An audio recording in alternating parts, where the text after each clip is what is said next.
channel on YouTube all weekend if you have folks at home who want to watch. You are bowling 6 games this afternoon, moving one. Sorry, you're going to skip a pair. You're going to move 2 pairs. So if you are on 7 and 8, you will move to 11 and 12. We are using 23 and 4. You will skip down to 9 and 10 from 23 and 4. During the 10 minutes of practice that you have, you may change the surface on your bowling ball. Once competition has started, you may no longer do that. If you are a youth bowler and have not filled out a waiver form, please see us at the check-in table.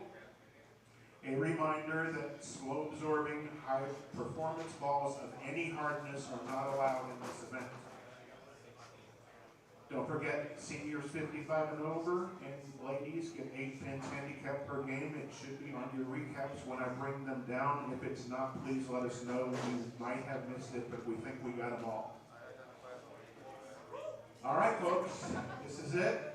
We have a projected cut up here hanging underneath the standings. We will have the standings up to date after every game, including a mix of overall standings, so you'll be able to keep track.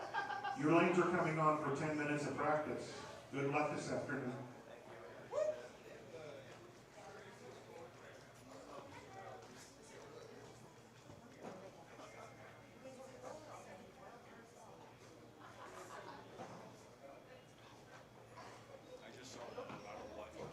And spectators, this is the last chance to get on the raffle for the Rio Rancho ball roller. We will be calling winner after this squad. Come on up, fire up.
round concludes, you will be in your tournament play.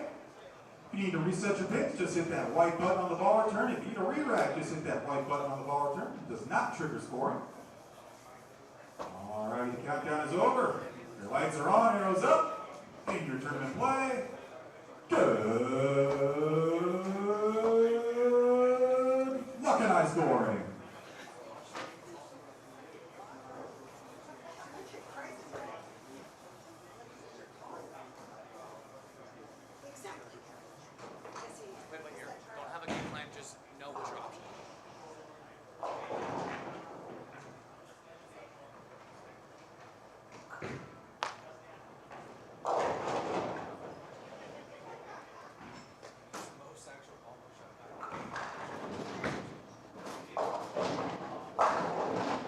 And good afternoon, everyone. Welcome to the 2026 New Mexico Open. Final squad of qualifying, F squad qualifying is what we call this one. I want to welcome everybody into our chat here on YouTube. Certainly do appreciate all of you being here at this 22nd edition of the New Mexico Open. We want to thank our sponsors, Brunswick, Shamrock Foods, Visit Rio Rancho, Kegel, Tenpins More, and us here at Inside Bowling.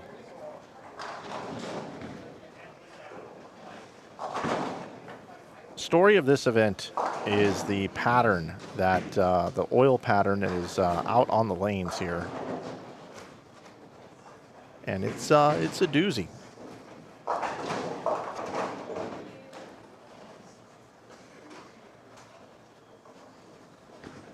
bring that up for you now. Notice it's 47 feet in length, 1.89 to 1 ratio out on the lanes, 35 milliliters. And there's a lot of oil down lane, gutter to gutter. It's because of the 4 loads that are put onto the brush from 22 to 32 feet in load data 9 on the graph on the left. And that's why we've seen such low scores here at this year's event.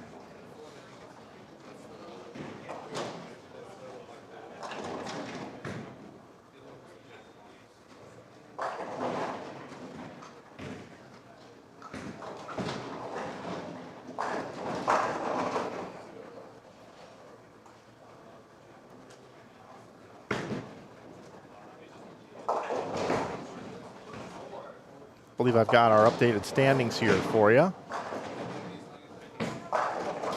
Austin Grammer bowled A squad and bowled 1270, all games over 200. And then on the last squad, we saw Dallas Leong bowl 1222. JD Nance also had 1211 yesterday. And then Steve Klimpkin with 1204, his squad leader. He gets 48 pins a handicap because everybody 55 and over gets 8 pins a game, and all the ladies get 8 pins a game as well. So you'll see handicap up there. It's the Euro format.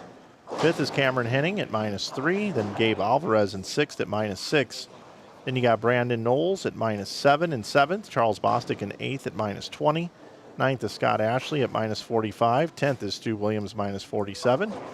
Followed by Jacob Gill, Jacob White, Karen Barkow, Dallas Burke, Mason Edmondson, Chris Barnes, Scott Wiley, Trey Brand, John Aravallo, Brian Skidmore, Christine Johnson. And we're cutting to 24 for tomorrow, so we'll continue to look down and see what this cut looks like. Kyle Duster is at -99 there. Daniel Hong at -102 along with Eddie Joe Torres. So right now, -102 would get you inside the top 24. -102 with this squad to go. We'll scroll down some more. You can kind of look and see what the overall scoring looked like here over the last couple of days.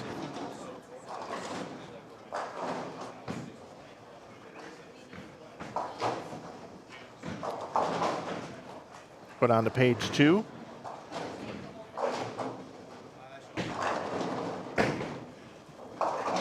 '83 unique bowlers bowling in this one. And again, right now our cut is -120. -120. Ian Rodriguez, Derek Phillips, Eileen Linares, Luke Salazar, Lauren Yaramillo, Antonio Correa, Christopher Peace, and Tyler Greer on lanes 13 through 16. I'm going to get your live scoring link posted in the chat room. courtesy of our friends over at Lane Talk. Make sure you check out lanetalkstats.com and make sure you download the app. Subscribe to Lane Talk. We appreciate their help with displaying the scores so nice here this week at Tenpins More. People were asking who's on the squad. I'll give you all the players. Estefan Areola. We got Ernesto Watchman, Jackson Garton. Trey Brand is bowling again. Quentin Bell, Daniel Hong, Kyle Duster, Kevin Jones. Excuse me, Ryan Howard and Kevin Jones. Carson Bell, Jacob Gill, Glenn Blunt Jr., Christine Johnson, Ian Rodriguez, Derek Phillips. Wish we're watching those folks. Let me skip over here.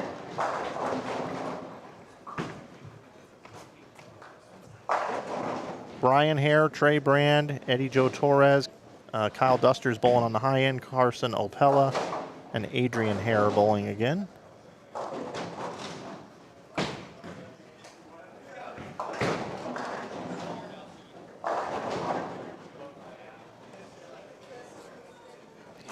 We are using lanes 23 and 24 again here. I'm going to go adjust that camera.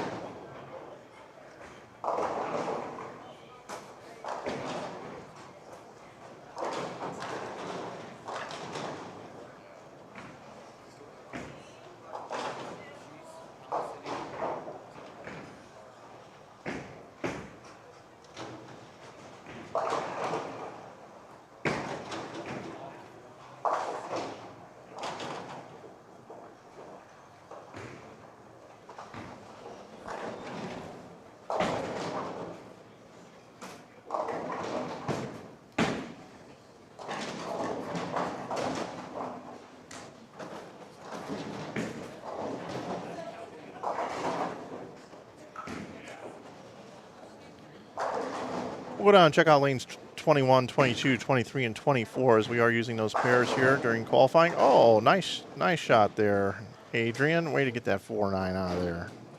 Let's watch that one again. This is exactly how you want to pick up the 4-9. Slide the 4 right into the 9. Couldn't have done it any better than she just did right there. Cut it maybe a little too much, maybe.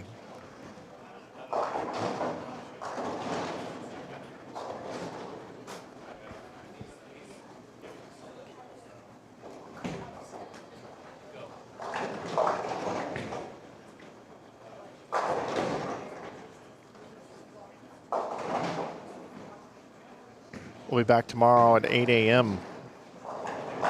with continuing coverage. As a matter of fact, we'll switch back over to here for a second. New Mexico Open 2026 schedule. Sunday now, Advancers round 8 a.m., Advancers round 2 at 10:45 a.m., and the stepladder finals at 1 p.m. That's tomorrow. That's our schedule for tomorrow. A slight change from the original schedule.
Looking around the center here at some of the games that are being bowled. We got a max 215 for Quentin Bell, down on 9 and 10. 7 and 8, Trey Brandt can still bowl 277, started with the front 6-7 spare. Antonio Correa over on 15 to 16. Let's go over there now. We've got some decent scores over here. We'll watch, we'll see if Adrian can get a double here. Then we'll bounce out.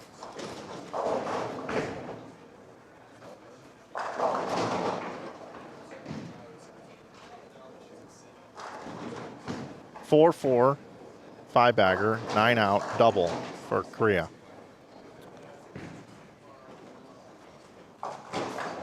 Let's see, 213 for Ian Rodriguez max here. Let's see what else we got for high scores. Tyler McPhee over on 17 and 18. Tyler can still bowl 247. Scott Wiley on 19 can bowl 259.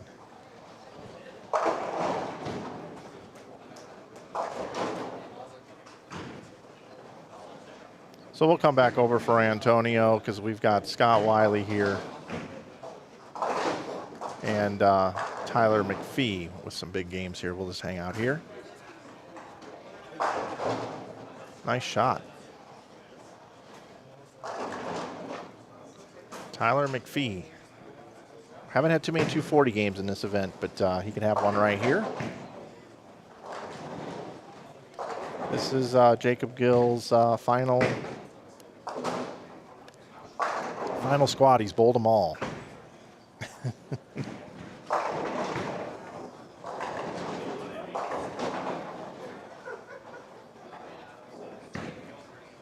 He's down on 11 and 12.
Antonio did get the first hit in the 10th.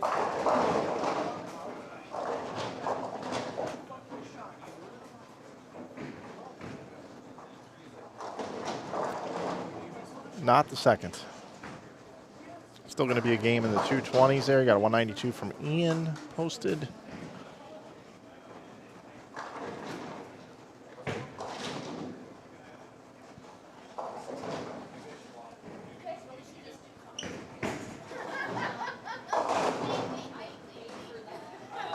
Scott Wiley, when he throws it good, it looks like he should win the whole tournament. Scott does a lot of promoting and bowling around this part of town. It's always nice to see Scott. Got to meet him last year. And he's bowled a few squads here, trying to take down 10K. Trying to win this one. Just like everybody else. See what he does here, 10th frame. Oh, comes in high. This is makeable. 3, 4, 6, 7. Look at the messenger. We gotta watch that again. John Green. Watch the shot by John Green. The old backup ball, up the 2 board. Watch this messenger. Boom, baby. How about that? And let's see. Gonna hook, gonna hook, gonna hook, gonna hook. Nope. So an open-ended 10th after a grind game there for Scott Wiley. 2-11. 2-11.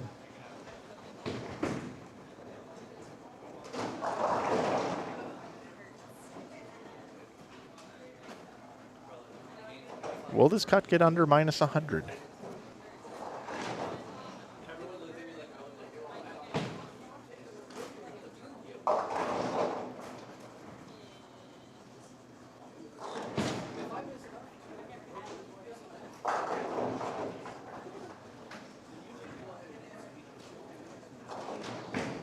Finish up down here, 23-24, 21 and 22. Brian Hare can still bowl 212. Adrian comes in a little half pocket there, leaves the 4 and the 7. Can bowl 193, respectable game. Don't forget she gets 8 pins a handicap. The format we have here. Brian comes in light, 2-8.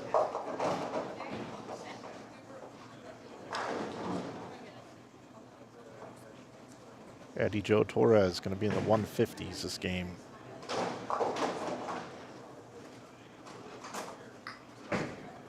Cornell Ray getting the 140s. Ironman Gill, I like that. It's a good name for him.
So no 200 games on these pairs here.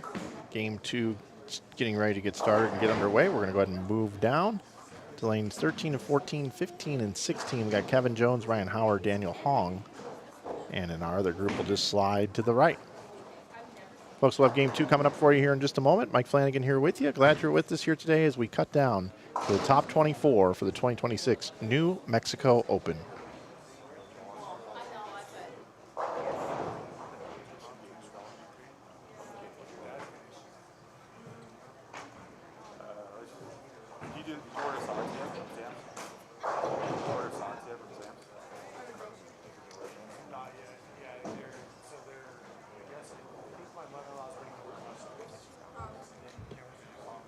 I don't know what pair, whatever the first one down there is.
All right, everybody, Mike here back with you. Carson Bell, spare four-bagger. How about that? They bowl better when I'm away. It's proven.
Ryan Howard with a double now. Looking around at Lane Talk stats through our live scoring here.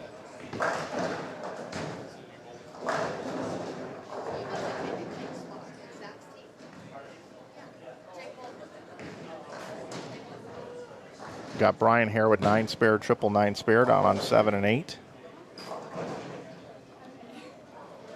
Adrian Harris started with triple open strike. Trey Brand, double, spare, spare, spare. Carson Bell, who we're watching right here, spare, four-bagger, 7-2. Quentin Bell over on 13 and 14. Also bowling well, double, spare, spare, double. So if your last name's Hare or Bell, you're bowling good right now. Scott Wiley over on 23 and 24 can also still bowl 245. He is through 7 frames. Those are about the highest scores I see, though.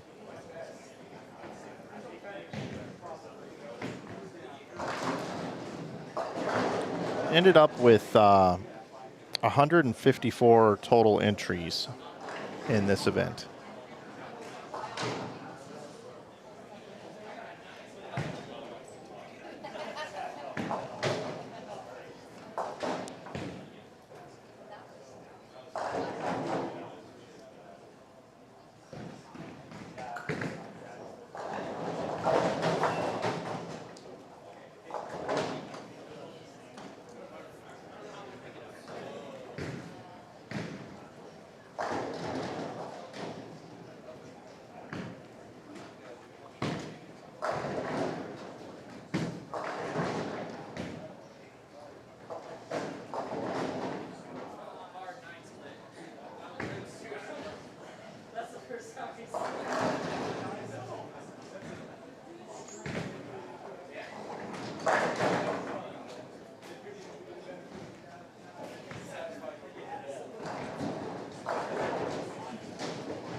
Back with you. We had 97 unique bowlers enter into this event this year. 97 unique. We're cashing 24. So it's pretty much right at 1 in 4.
Christine Johnson. She can add 50 to her score, 20 in the 9th, 30 in the 10th. That would put her at 375 through 2 games. She'll be right on pace.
Ah, I was really hoping for the 3 spare there. Daniel Hong. Double on the 10th, can get to 356 for his opening 2 games.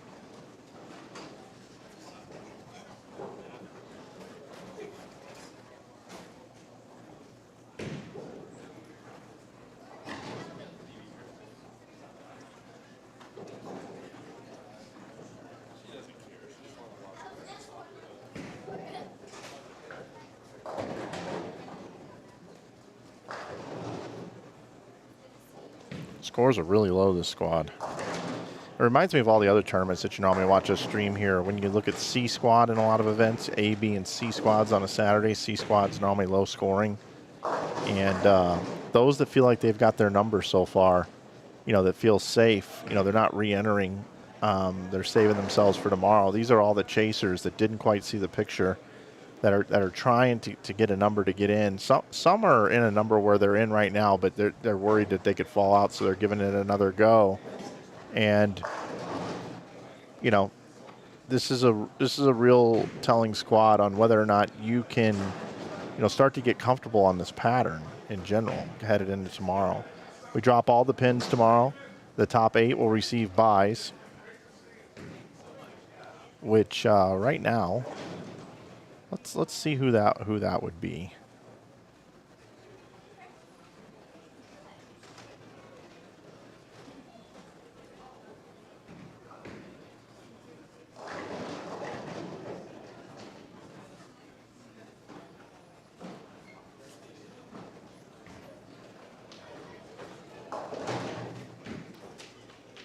Slide you over here.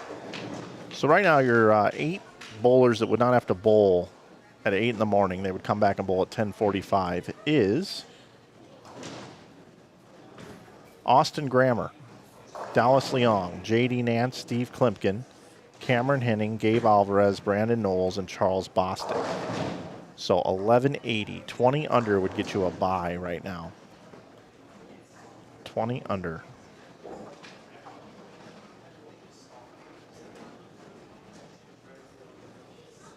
Remember, we're taking the top 24 to tomorrow.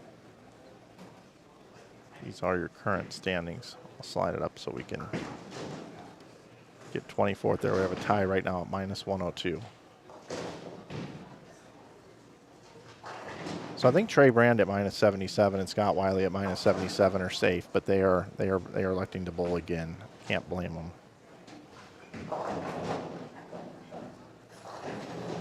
And once again, our schedule for tomorrow looks as follows.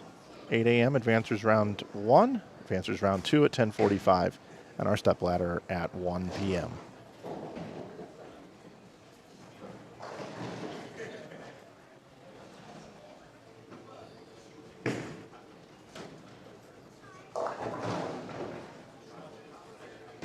Just like that, we're headed into game number 3. Let's start out on the in pair. Let's go here. In pairs, Ian Rodriguez, Eileen Linares, Luke Salazar, Derek Phillips, Antonio Correa, Lauren Yaramillo, and Christopher Peace, along with Tyler Greer.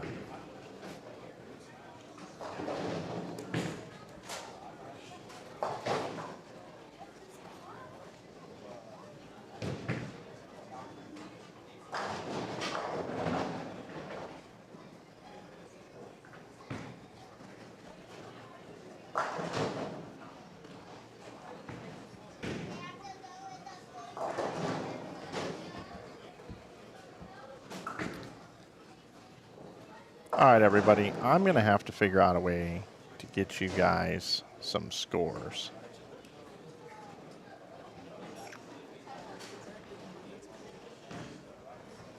Give me 1 second on that.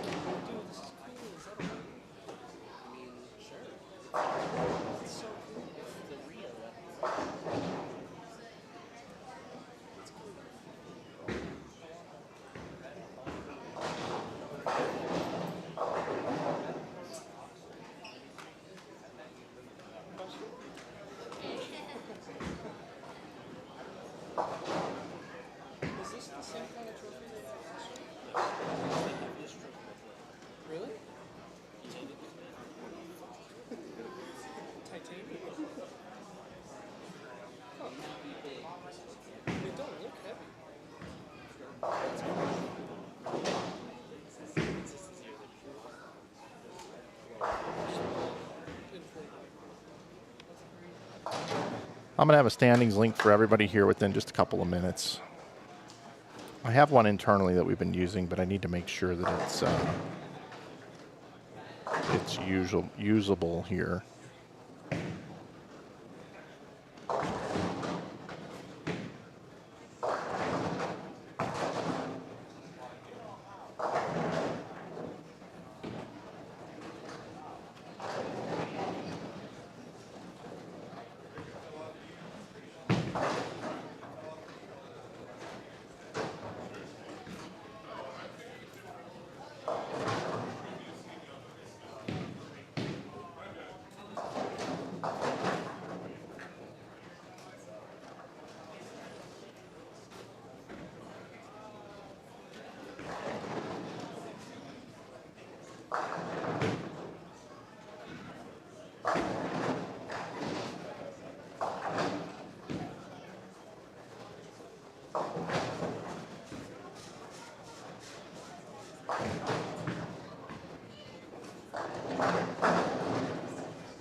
Okay, everybody that's been asking for scores, I just posted a results link that goes to a Google Drive that shows you all of the scores for this event.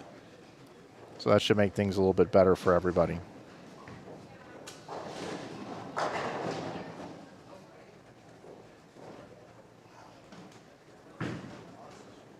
And I can bring up after 2 games how everybody's bowling here today. Okay. Get this one up for you. We've got some stuff behind the scenes we've been working on here, so sorry for the delay in some of that. I'm also going to move lanes when I do this. Okay, this squad here, Trey Brand opened up with 277, the high game of the tournament. That was down the low end. Did finish out the game, then 198, 475. Scott Wiley bowled 211, 211 for 422. Adrian Hare, 193, 196, gets 16 pins of bonus pins, is at 405. Followed by Brian Hare at 399. Tyler McPhee bowled 247, then 148 is at 395. Antonio Correa at 227, 165 is at 392. Christine Johnston is at 376 with handicap. Then you've got John Green in 8th at 371. Glenn Blunt Jr. at 370. Quentin Bell at 367. Kyle Duster at 364. Then Ian Rodriguez at 363. Eileen Linares at 362. That's your top 13. And I'll scroll through the rest to show you the rest of the scores. But now I got a link in the chat that gives you access to all the same scores that I see here.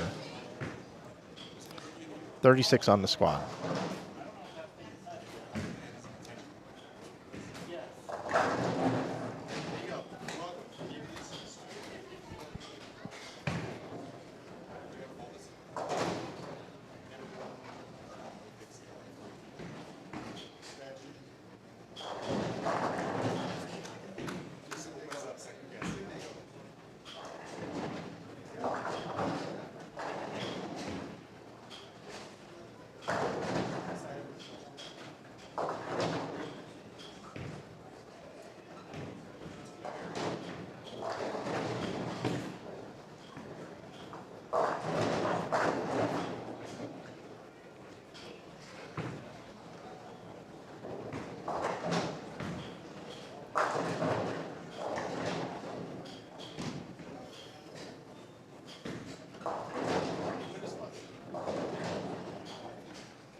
After this 10 pin, I'm going to move left. Check out our tournament leader, Trey Brand. After bowling 277 the first game.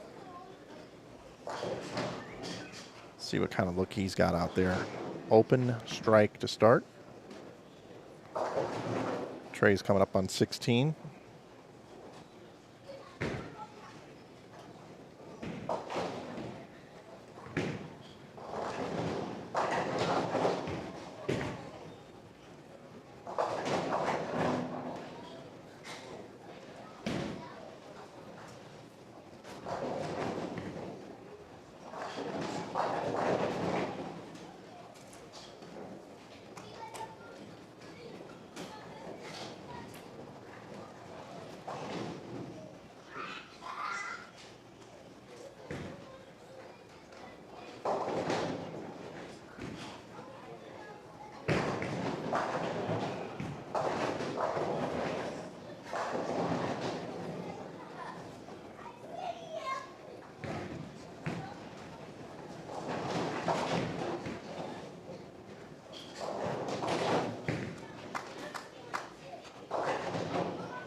I invite you all to join us tomorrow. It's when the real tournament starts. I got to say, over the course of the last 2 days, watching such low scoring of bowling, it has certainly been a bit of a grind here for myself here in the booth. I find myself having difficulties of saying, okay, this player, that bounced out of the gutter, by the way. All right, this player needs to make a ball change because the only thing I've ever said is if players are too deep, they can't cross so many boards. That's been the same thing I've said since squad 1. I think the outside part of the lane is probably the best attack to the pocket, but those that got the most score playing more around 11 and not swinging it hardly at all. So, I mean, it's just watching people just have to repeat shots at a very high level, and it's very, very difficult. We've got some real stone-cold killers in this field, and they are minus.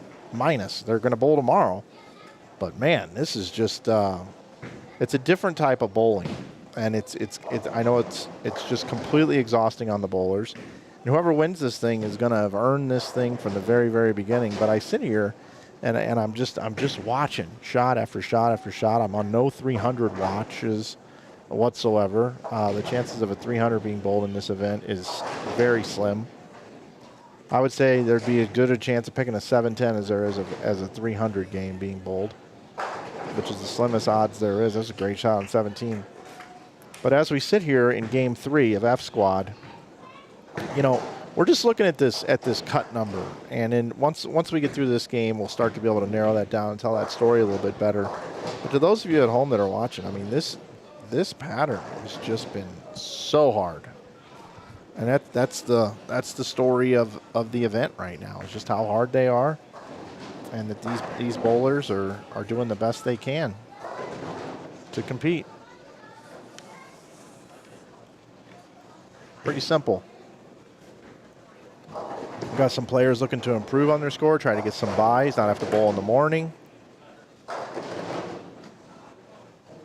Adrian wasn't off very much with that shot there. Comes right through the nose, 4, 6, 10. I have to move some cameras here this evening to be able to get some different lanes for tomorrow.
as advantageous as we can to what you've got covered. If you understand what I'm saying, where I start. Yeah. The games are going to be on this page. But I can do that whenever. We don't have to decide that today. Well, I'm going to move cameras after the squad. That's what I I figured. just don't know where they're going. Right. So, Right off the lane to one of you. no, never say it. I have them where they need to go. Yeah. Yeah. So like 21 and 2 and 23 and 4 aren't going to use it all, right? That was the plan. So step one is I need to tear out everything that goes to that one. Figure out, that route of that cable to where I'm going to move that to. Okay. Or just take it out of play. Not even worry about it.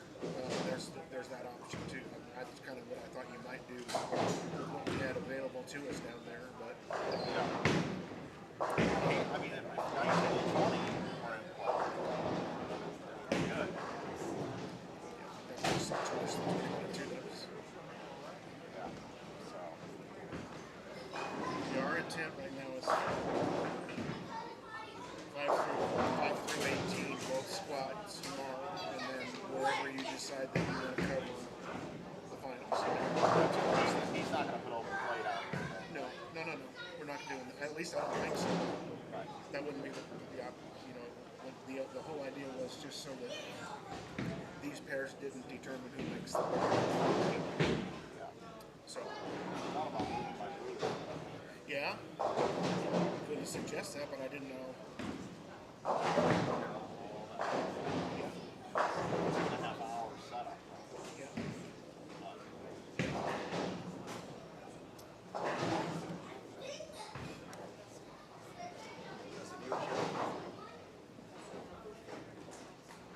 It's all right.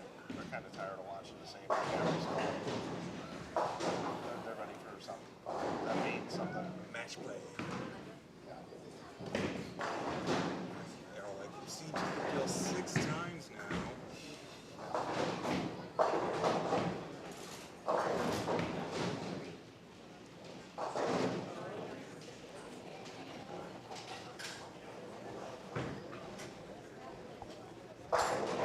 Adrian's a great bowler, and for her to have 98 in the 8th just goes to show how hard the lanes are.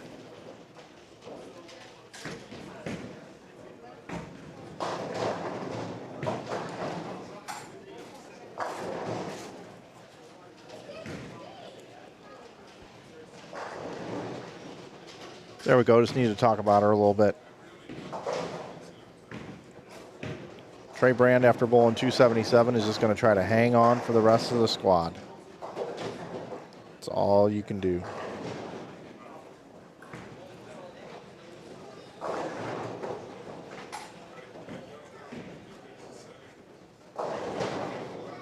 Brand had 277, 198 to start the day.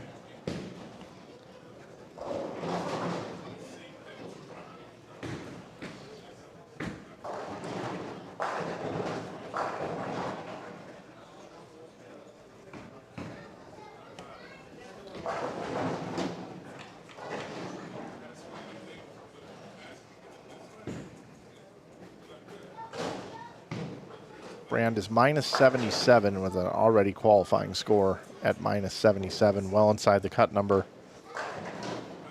Currently 17th overall, tied with Scott Wiley, but bowling again, try to improve on the score.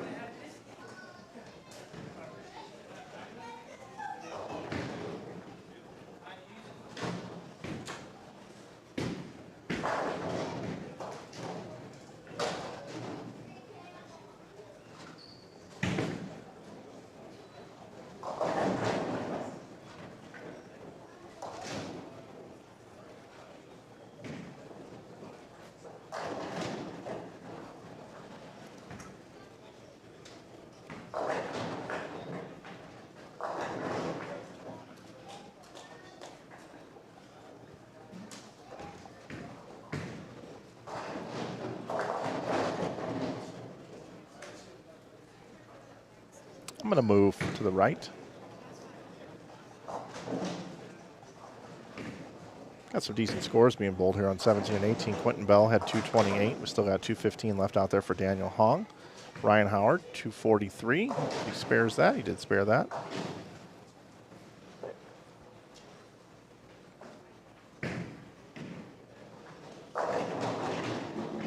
Daniel with a pocket 4-7. That was a pretty good shot, actually. He's going to be in the 2-0s. Good pair here. And just give you a peek at what was bowled down here on the end pair. You have Jacob Gill here going for 186.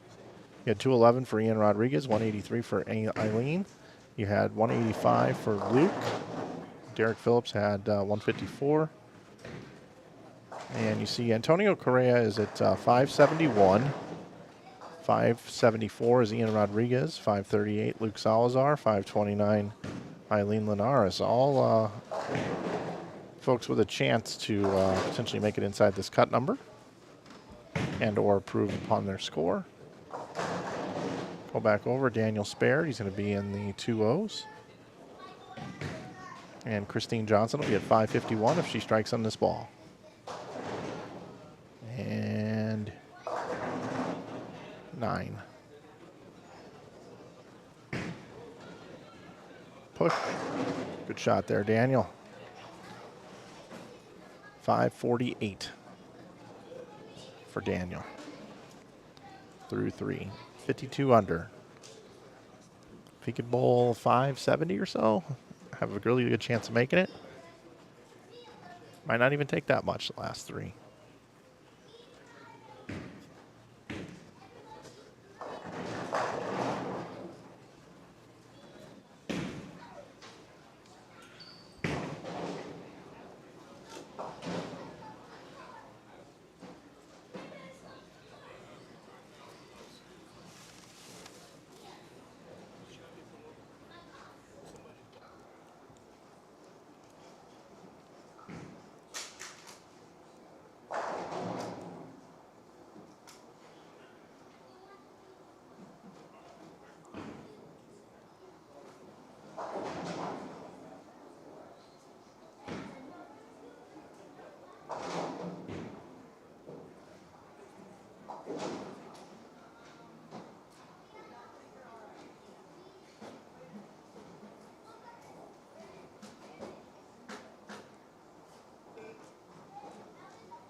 That's how it has to be.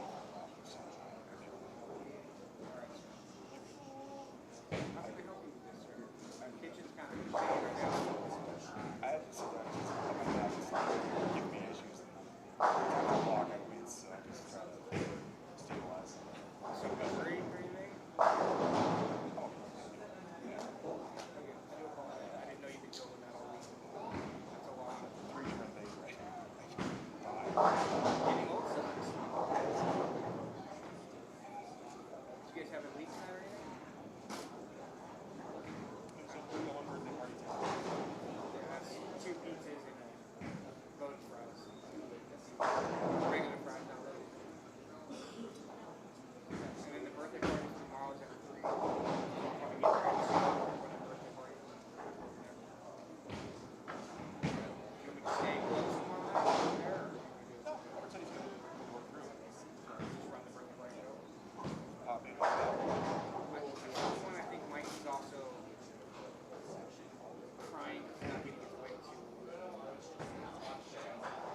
That's interesting. I'm not saying that his shooting's not valid, but it's become a point where he doesn't like what Barbara's saying too much about it. Like, there has to be some kind of middle ground there. Yeah.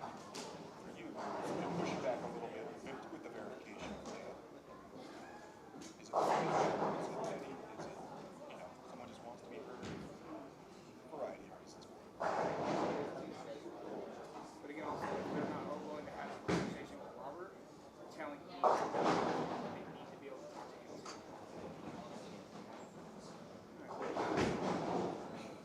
What time tonight do you plan to have to do those? Because I don't want to do it during the birthday party. I figured after the birthday party we'll do pretzel bites and then. That's not working. That's why I waited for the nachos to I start. think most of our reservations are coming in for about 5:30, so maybe 5:45. Thanks, sir.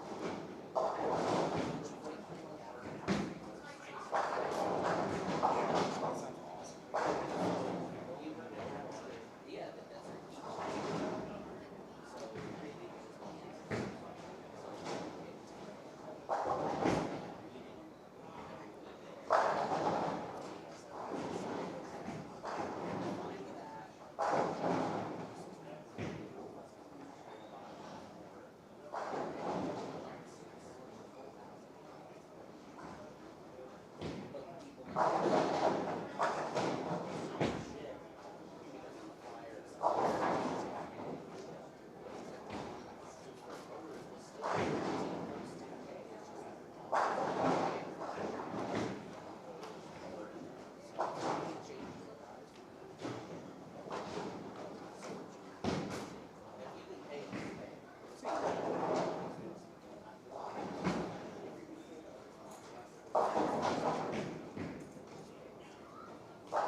Game number 4 underway. Have game number 3 standings here in just a moment. We got Scott Wiley with Matthew Romero, Sebastian Medina, Noah Berger, Cornell Ray, Daniel Samora, Brian Hare, and Danielle Gutierrez. Scott Wiley opens up with 590 to start. Noah Berger 536. And Brian Hare had 601 to start. So those are 3 bowlers that are going to be in the cut. through 3 games.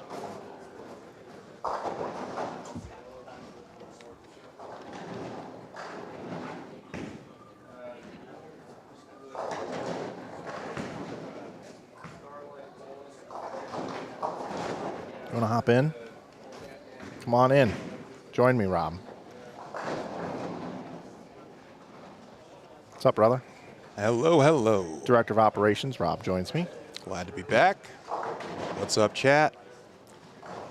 We've been calling bowling for 3 days now of just really a lot of 2 balls going down the lane. And I think we're all ready for a cut. I think we're all ready for some match play. Well, you know what I mean. Absolutely. We're ready for some advancers round. Removing half, removing 12, getting to the top 4 for the step ladder. The step ladder should be quite intriguing.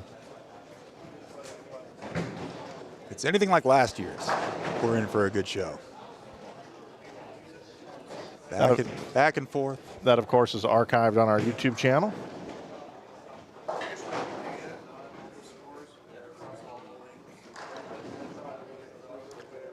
There's a lot of bowlers that opted to not bowl this squad, hoping for the best and to make it through. And they're in the back on the concourse, sweating out these scores game by game, hoping they make the cut.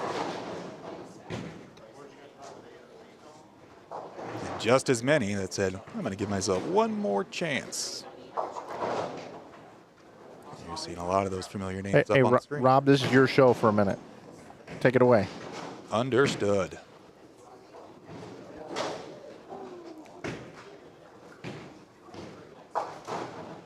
Scott Wiley, one of those bowlers. Previous rounds was left right near the projected cut, and he was not comfortable putting it up to chance. So, raising the roof, happy with the strike.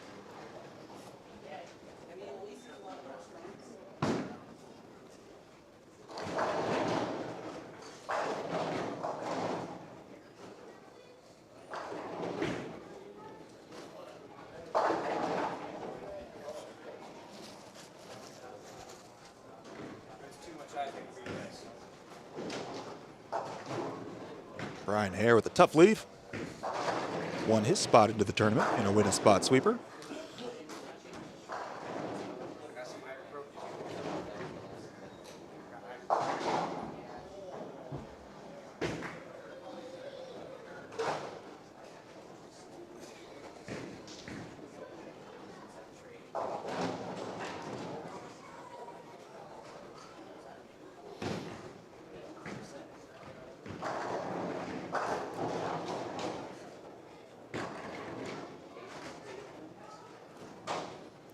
Cornell Ray with a nice spare pickup. Came all the way from Chicago for the tournament.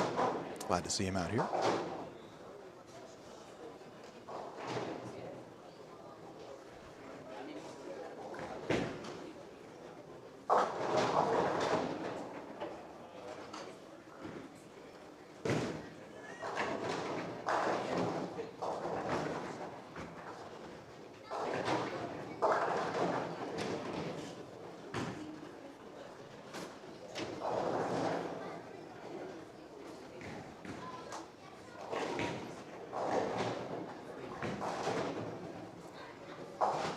All right, Scott Wiley carries out of the bucket, can't leave.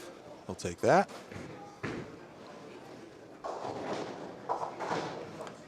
Sebastian Medina with a nice strike. He won our Pro-Am last night. Congratulations to Sebastian. Won himself a lesson at the Kegel Training Center in Florida. He is excited for that.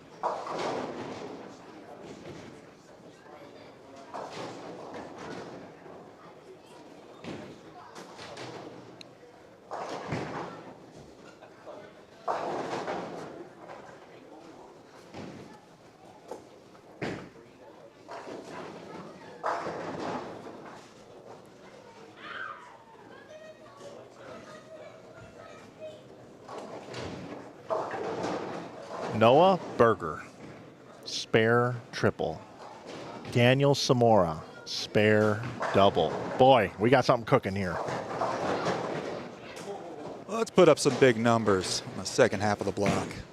Seems like with every squad we've had, first game, a lot of high scores. I know. And then it quickly comes back to earth. It really does. And that's even with no urethane in this event.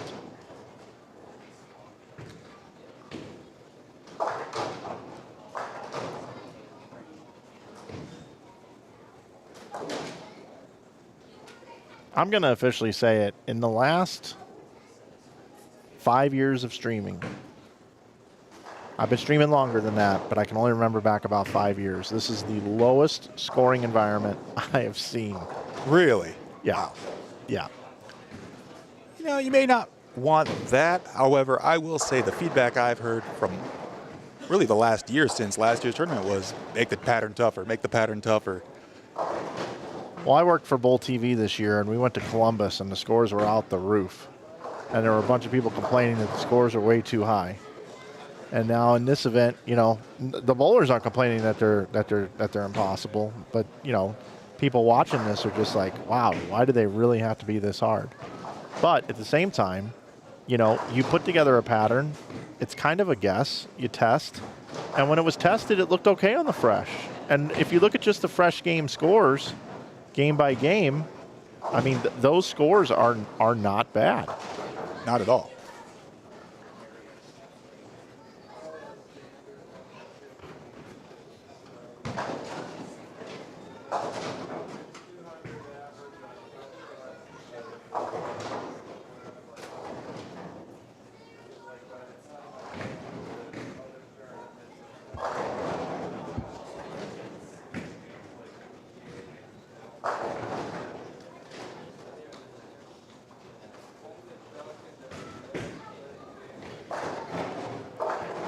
Don't jinx them, Mike, they say.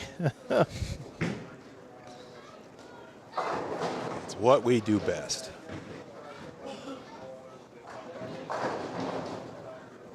I'll have a Game 3 update here in just a moment. Do you think the cut rises or lowers the number?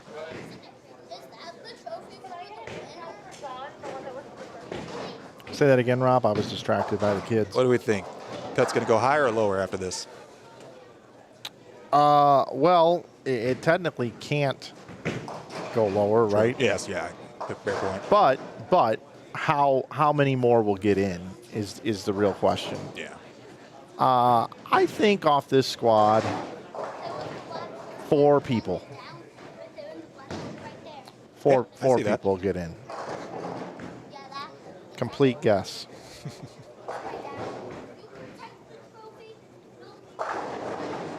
Got some kids running around here today. They're protecting the trophy.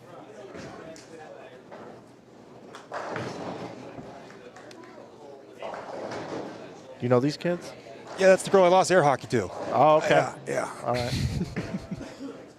right. That's Scott Wiley's daughter. Oh, okay. Great.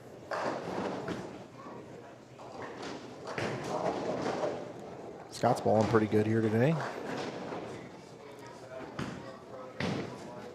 I mentioned it. He texted me last night saying, wasn't comfortable leaving it to chance. Going to give it one more run.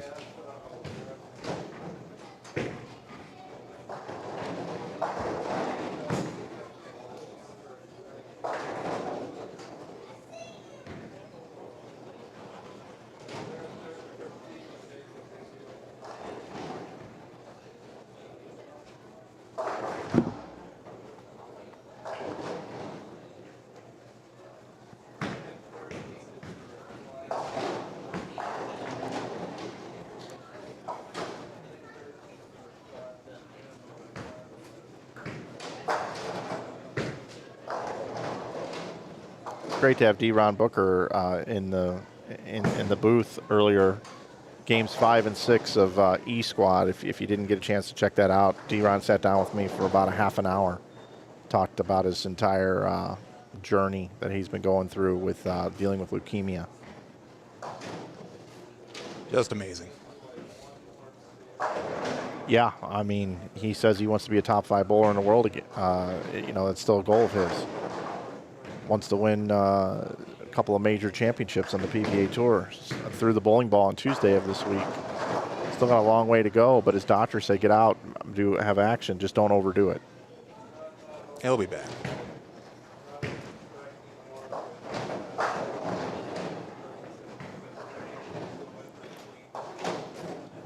Yeah, I was bowling a summer league with D-Ron. It was going really well. We did a makeup on a Monday, and he got the news on a Tuesday. So how far does he live from here? Just 5 to 10 miles. Okay. Not far at all. So this is his home center? Yeah, I would say so. Yeah.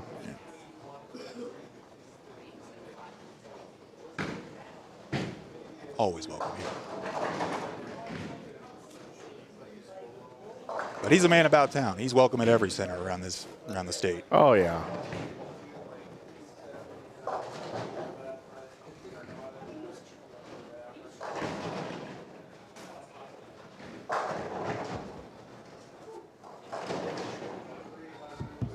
Want to say thank you to everyone that bought raffle tickets this week.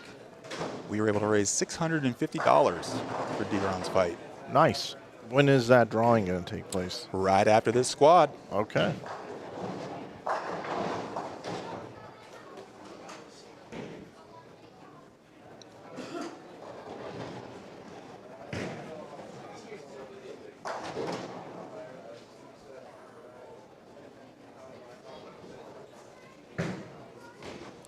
Good crowd today. Folks watching the bowling. Appreciate everyone coming out and watching in person. Would love to see everyone tomorrow for the finals. For sure. It'd be great to have quite a few people in here. And the bowlers do too. They really like it when there's a crowd behind them. Oh, yeah.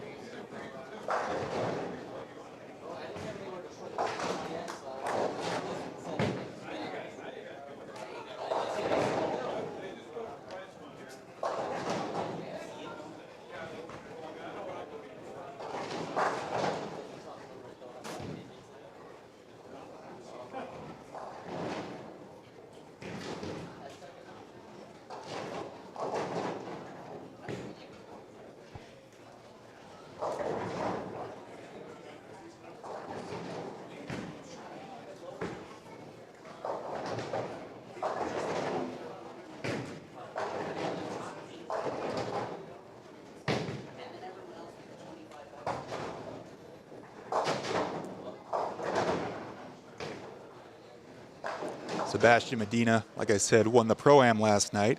After bowling the squad earlier in the day, he proceeded to shoot 300 no tap and then I think 286 in his second game. Won the tournament easily. After bowling on this pattern, he probably could throw the ball with his eyes closed and straight on that house shot. He probably could.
Scott Wiley looking to salvage this game. Finish out with a decent score.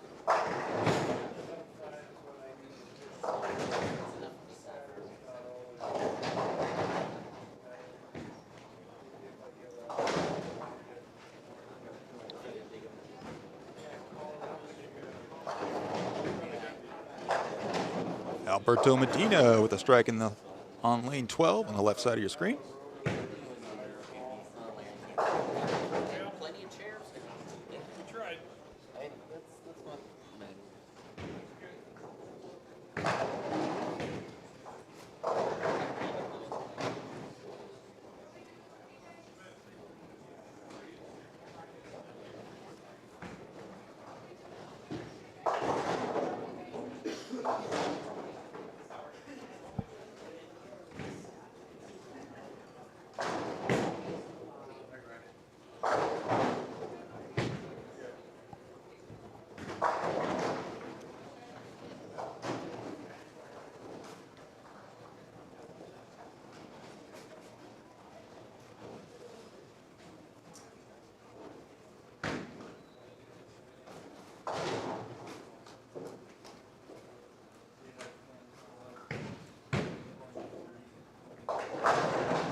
Alberto tiptoeing the foul line and delivering 10 in the pit. He'll take that.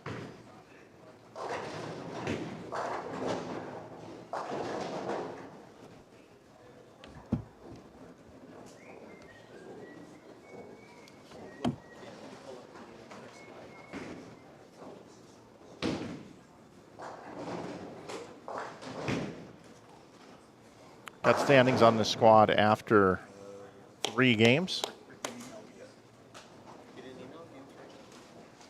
Got Trey Brand,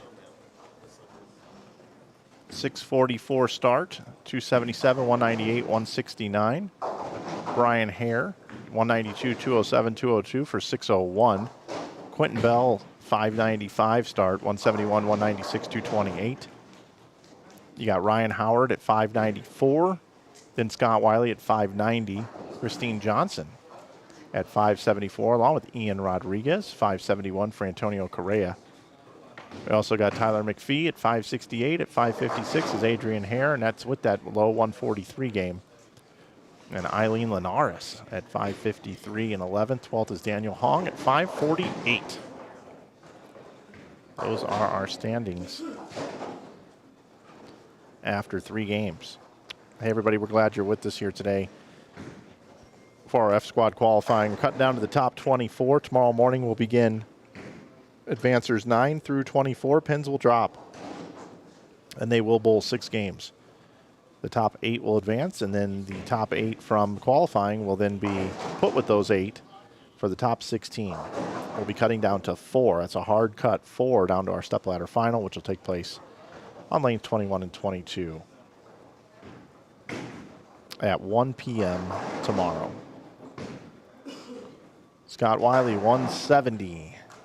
It's a grind-out game there. He missed a couple of spares in the middle of the game. Otherwise, he'd have been in the 190s. Sebastian Medina doubled in the 10th. Gets to 202, I believe that is. 201, a 7 count. Got Daniel Samora.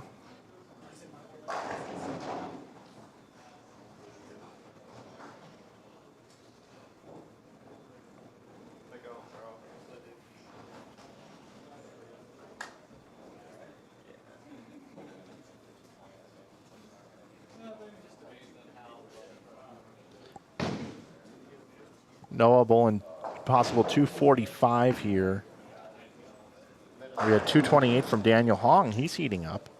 776 through 4 games. Glenn Blunt Jr. had 211.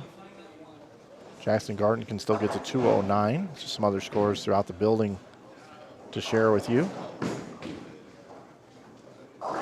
Noah gets 9. Leaves 4 pin.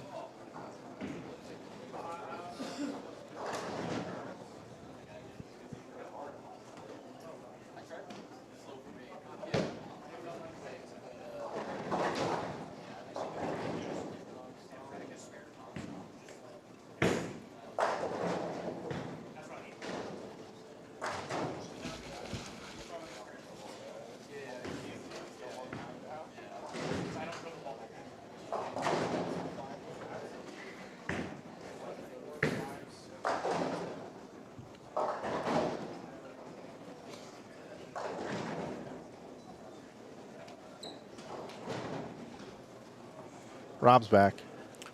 Had to update the scores for the live crowd.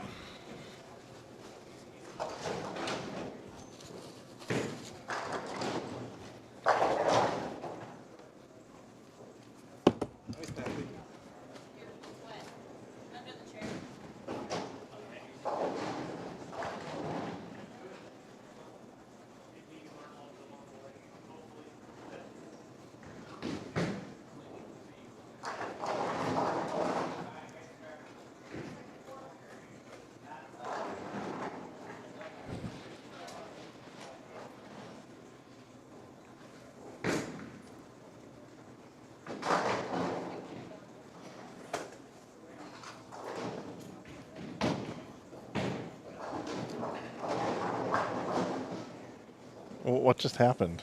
My ice pack started to leak. There was ice in my back. I was wondering what was going on. can go wrong. Daniel Smork, bowl 210. See if he can pull this out. Nice game. Yeah, let's see.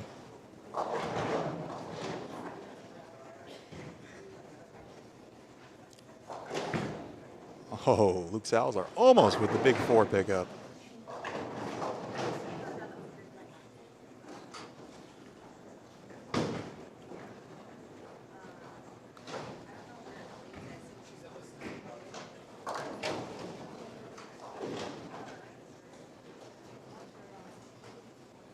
One, 2, 8, 10 for Daniel.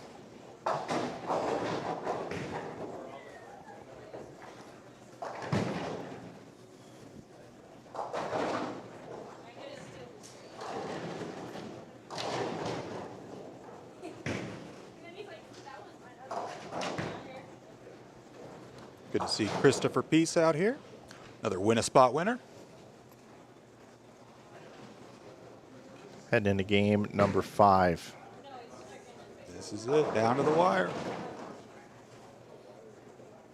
A little bit slower pace this particular set.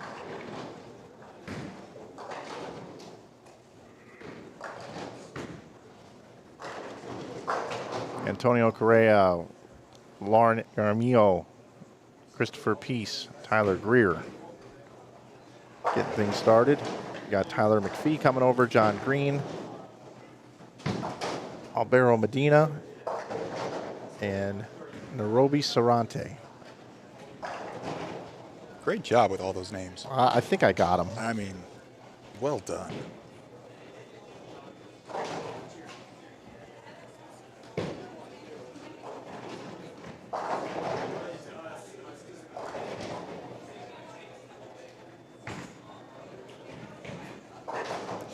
Now is when the scoreboard watching gets really intense for all the guys on the cut line. Every ball is moving them in and out. Tomorrow to make it into the out of the first round. I mean, it's probably gonna take a 175 average. Yeah, probably right. It's gonna try to avoid 130s, 140s.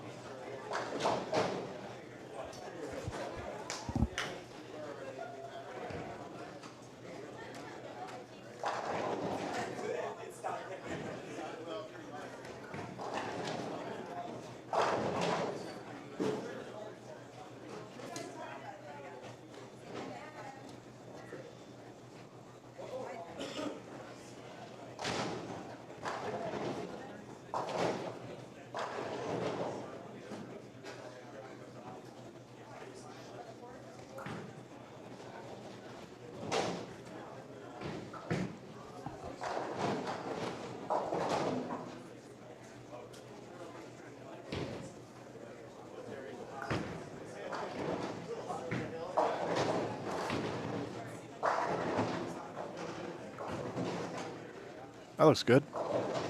Didn't quite motor. Almost stripped the 2-8 out.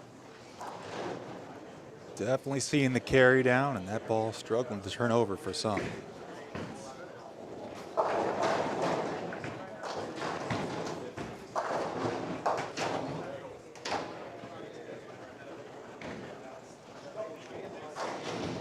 John Green with a fireball. He is not lacking speed. I wish I had that sound clip. Fireball.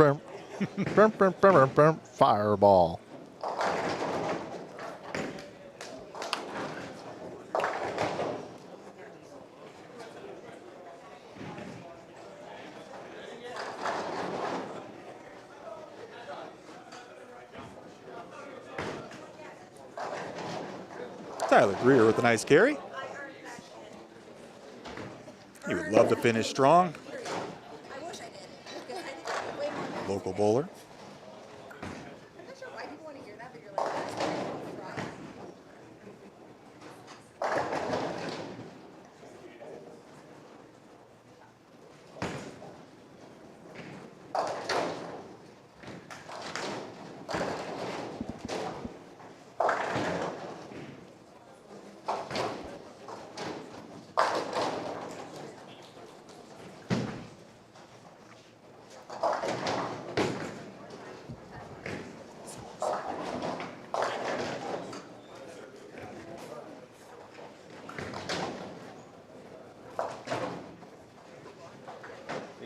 with me.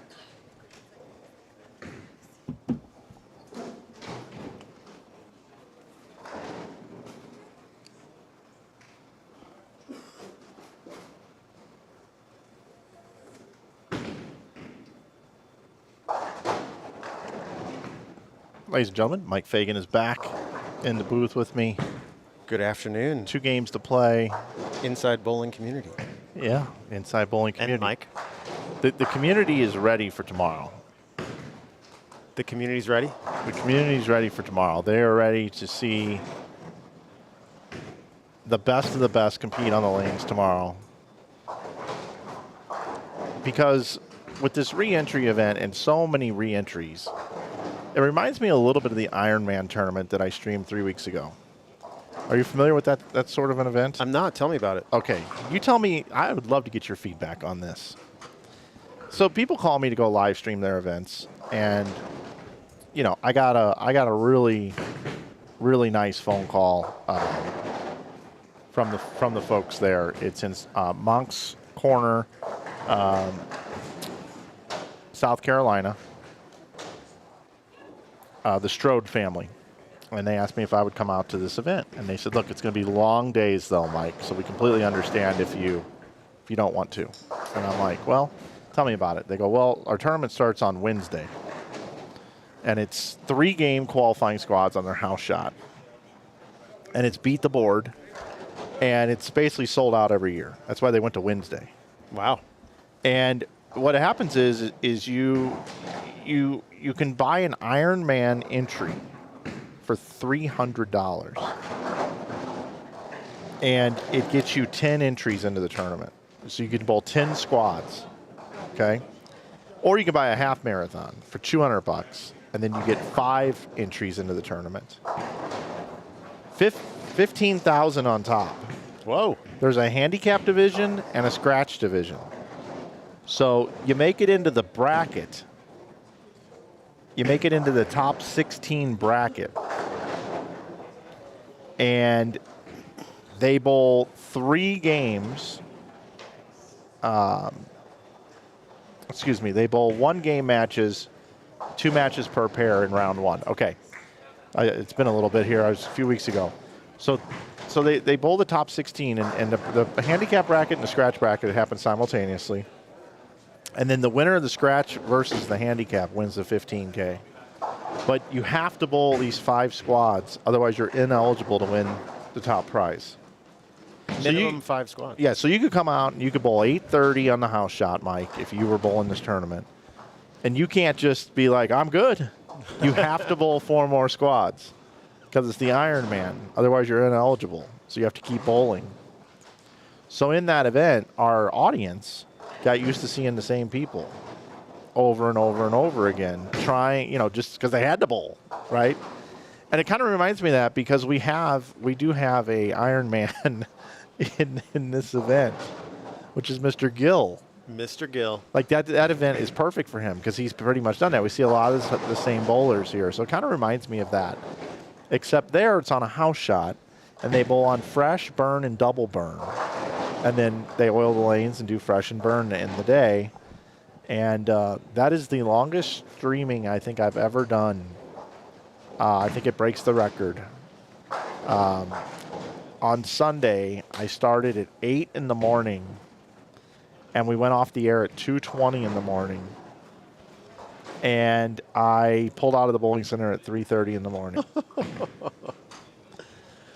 But we had a $15,000 champion, and the event was sold out. And believe it or not, they want me to come back. Met a lot of great people there. So, this tournament's kind of similar. It's kind of similar with the amount of bowlers that have come through here that we've seen multiple times with the re-entries. They're giving it another chance. I think they look at it from a perspective, I would hope, that I think I could average 185.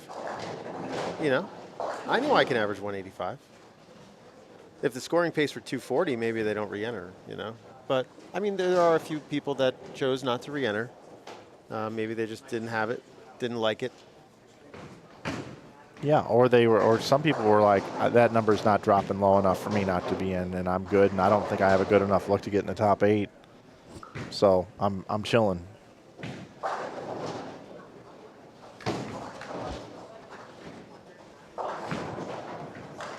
Do we have an update after game 4 here? Yeah, we do actually. Must have just dropped in here.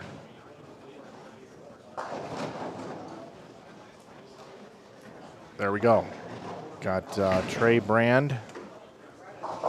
824, 24 over. I was after a 277 game, so he's just holding on. Daniel Hong has had a nice couple of games here. Nice young guy, too, from California. Came up, introduced himself this morning, said he loves watching the live streams. It was a pleasure to meet me. It was a pleasure to meet him. He's sitting at 776 after bowling 179, 166. He bowls a couple of games at 203, 228. He's right there. Christine Johnson, she might be the most steadiest bowler we've seen. I mean, she's bowled so great. I mean, I watched her bowl other squads. I think she's an elite talent. She's sitting in 3rd right now, 767. Ryan Howard, 766. Got the one big game in there. Brian Hare sitting at 764. He had bowled 600 for the first 3. Just bowled 163 behind it. Scott Wiley's already got a number in that I think is safe. He's just out there trying to improve and get a better feel for the lanes, which I commend. Noah Berger sitting at 758. Kyle Duster at 756. Glenn Blunt Jr. at 741. And Quentin Bell at 738. That's your top 10. I also put a link in the chat room that shows everybody. You can go look at the scores yourself. You got to scroll up a little bit on that, so I will hit you with that one again. Made a bit.ly link for it.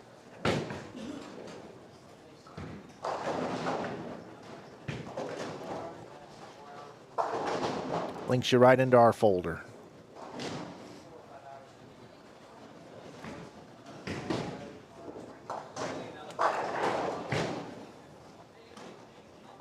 Yeah, seeing a lot of people from this squad from different parts of the country, different states.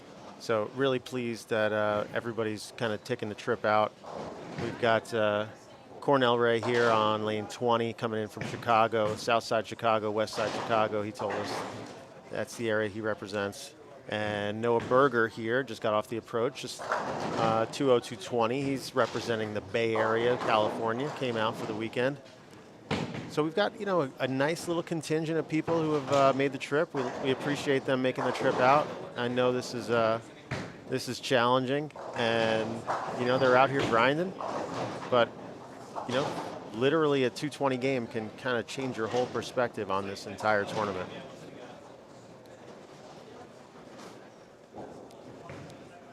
And there's still a lot of people within striking distance. I know it's. We were looking at the averages, Michael. I don't know if you were able to show some of that. No, but I was talking to Dennis about it.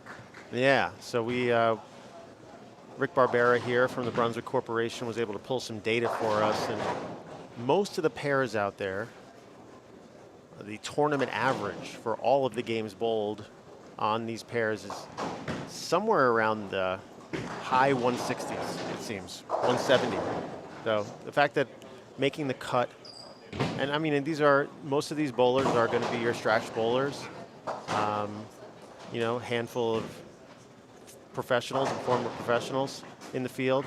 Obviously, a lot of really talented amateur players, very competitive amateur players, and we've got, still under 170 average for the field average, right? And we're seeing is roughly.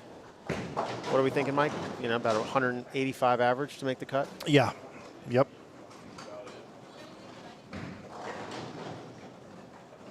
Yeah, if you go, I mean, if I was bowling right now and I was getting ready to go to another pair and you walked up to me and said, all right, dude, I'll give you 185 and you don't have to bowl the game, I'd be like, sounds good.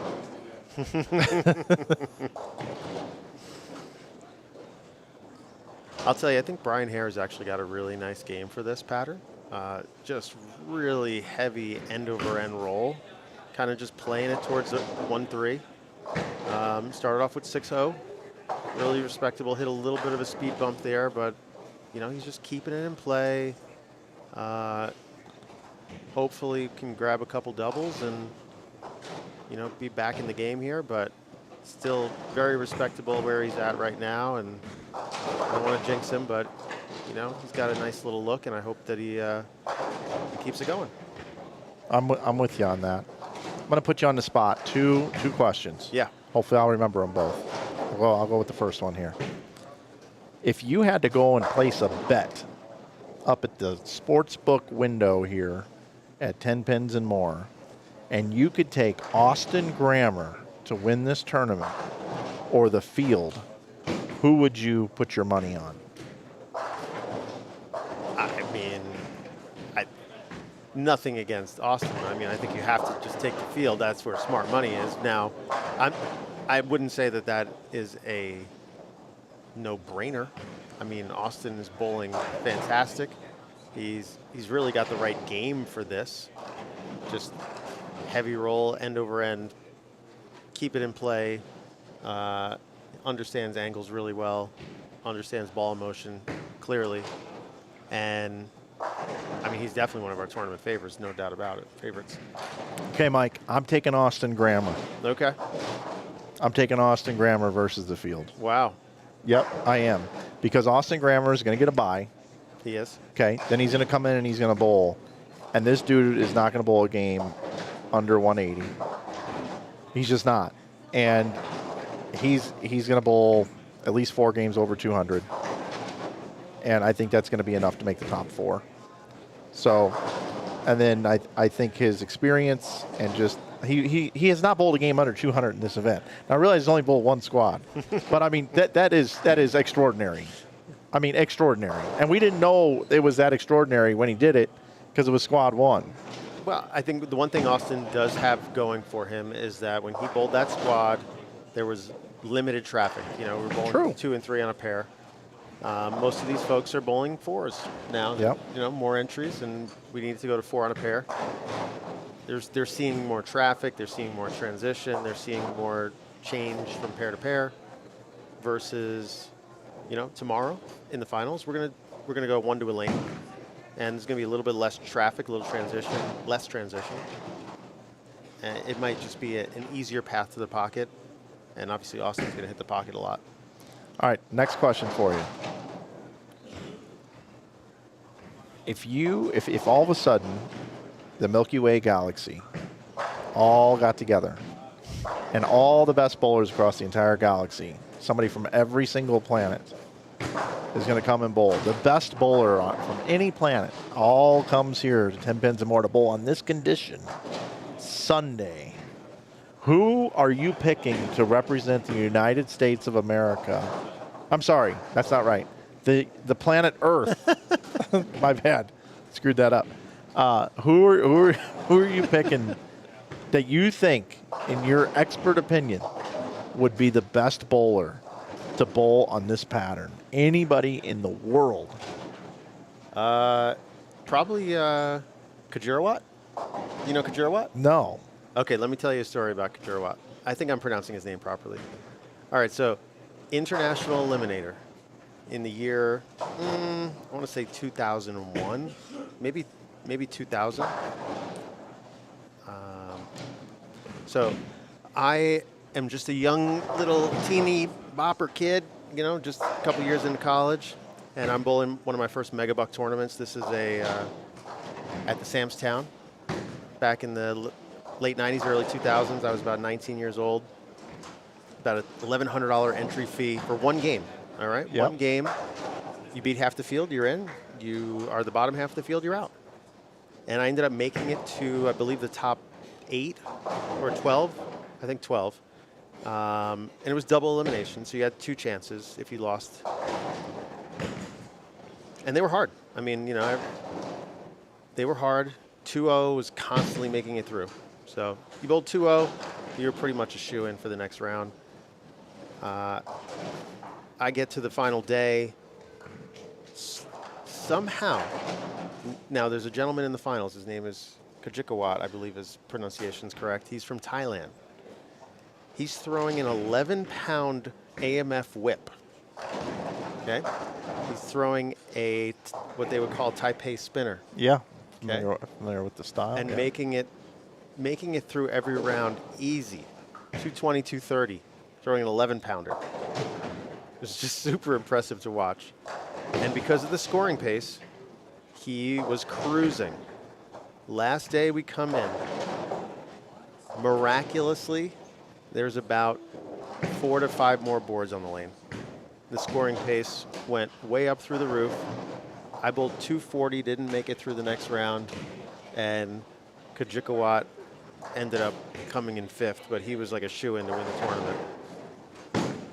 So this gentleman, as the only time I've ever actually bowled with him or seen him bowl, but it was just the most impressive thing when the lanes were just trash. And he tore him up. And he tore him up. You know, I mean, it didn't matter. It didn't matter what the pattern was. You know, I think there's been obviously, I don't know all of the bowlers from, I mean, this guy was from Thailand, but I don't know all the bowlers from Chinese Taipei or Taiwan. And, you know, they can do something miraculous that a lot of other bowlers can't. And when you see them at the World Championship events, you're just like, this is incredible. Because it's just a totally different game.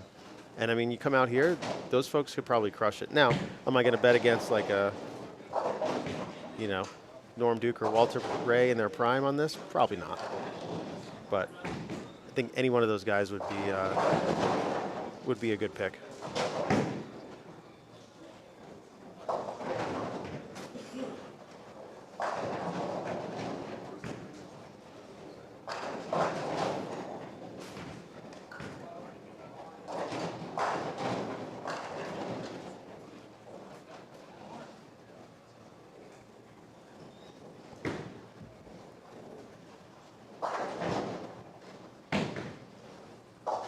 I'd take Austin Grammer.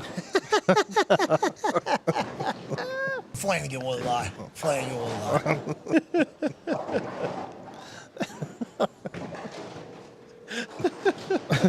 Because I was racking my brain when I asked you the question. Big on this grammar, aren't we? Well, here's the thing. I can't think of a single person. I can't think of a single person that I would say that I would be willing to bet, hey, Mike, I'm going to bring in this cat, and this cat's going to bowl a bigger score than what Austin Grammer put up in qualifying. I can't think of one person that I would be willing to put my money on the line up against 70 over. Oh. Dennis Hacker's joining us. Didn't necessarily plan to. Okay. Dennis, are you listening to our discussion? No, I haven't been. Okay. We'll ask you the same questions. Okay. Okay, so number one, who would you take in this tournament to win, Austin Grammer or the field?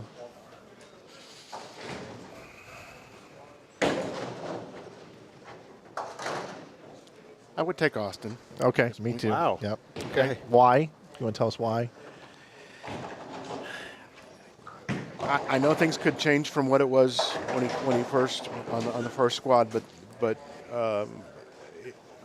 70 over, no games under 200, no games in the 220s. The guy figured out how to stay safe, and that's key here right now. Is figuring out. I like Trey's game. I like what he's doing out there. He changed his approach right now, and it looks decent. So Trey Brand? yeah. Yeah. Okay, next question for you. If you could pick one bowler in the entire planet Earth to come in and bowl on this that you think would bowl the best, one person, is there somebody on planet Earth that you would pick to come here and bowl on this?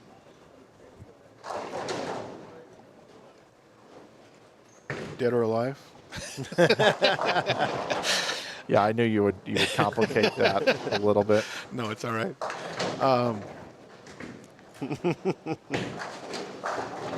There we go. Dead or alive. I like somebody. I'm looking at this saying that whoever can keep it the straightest in the heads and Okay. still get the ball to react down the lane. And so I'm looking at Walter Ray or Norm Duke. Okay. There we go. All See? right. I Walter said Ray. exactly the same two people. Really? I did. Both people, actually. Okay. Walter Ray or Norm. All right. Yeah.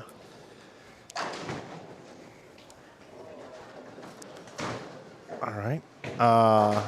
Now, I mean, question for you, okay? Earl Anthony. right? Is he throwing equipment in the 1970s that would be considered illegal today? Yes. He would be. Yes. Wow. Okay. Well, illegal in this tournament. In this tournament, yes. What about yes. the Slow oil orange gyro? Is that Well, if you look at the way the rule was written, it says anything before that's 22. true. Yeah. Right. So all of that stuff goes out. So what would Earl Anthony be using on this pattern? That would be the real question. What ball would he be using? So he was part of Ebonite's staff. So we put him in the Brunswick brands. Axe. You think he'd be throwing in? I think he needs a little more. He'd be in a zero mercy solid. Okay. Earl Anthony would be in a zero mercy solid right now, and he would probably actually have it about 5-inch pin buffer. Is what I'm thinking. Because he can get it to start up real early and everything. He just needs a little bit of pop down lane. That's what Earl would be doing. Almost guarantee it, Dennis. I mean, Yeah. I know you wouldn't question me. No, I wouldn't question you, Mike. Mike Flanagan loves bowling.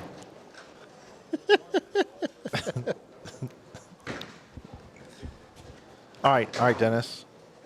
You can bring in anybody to bowl this thing in a one-game match against Austin Grammer.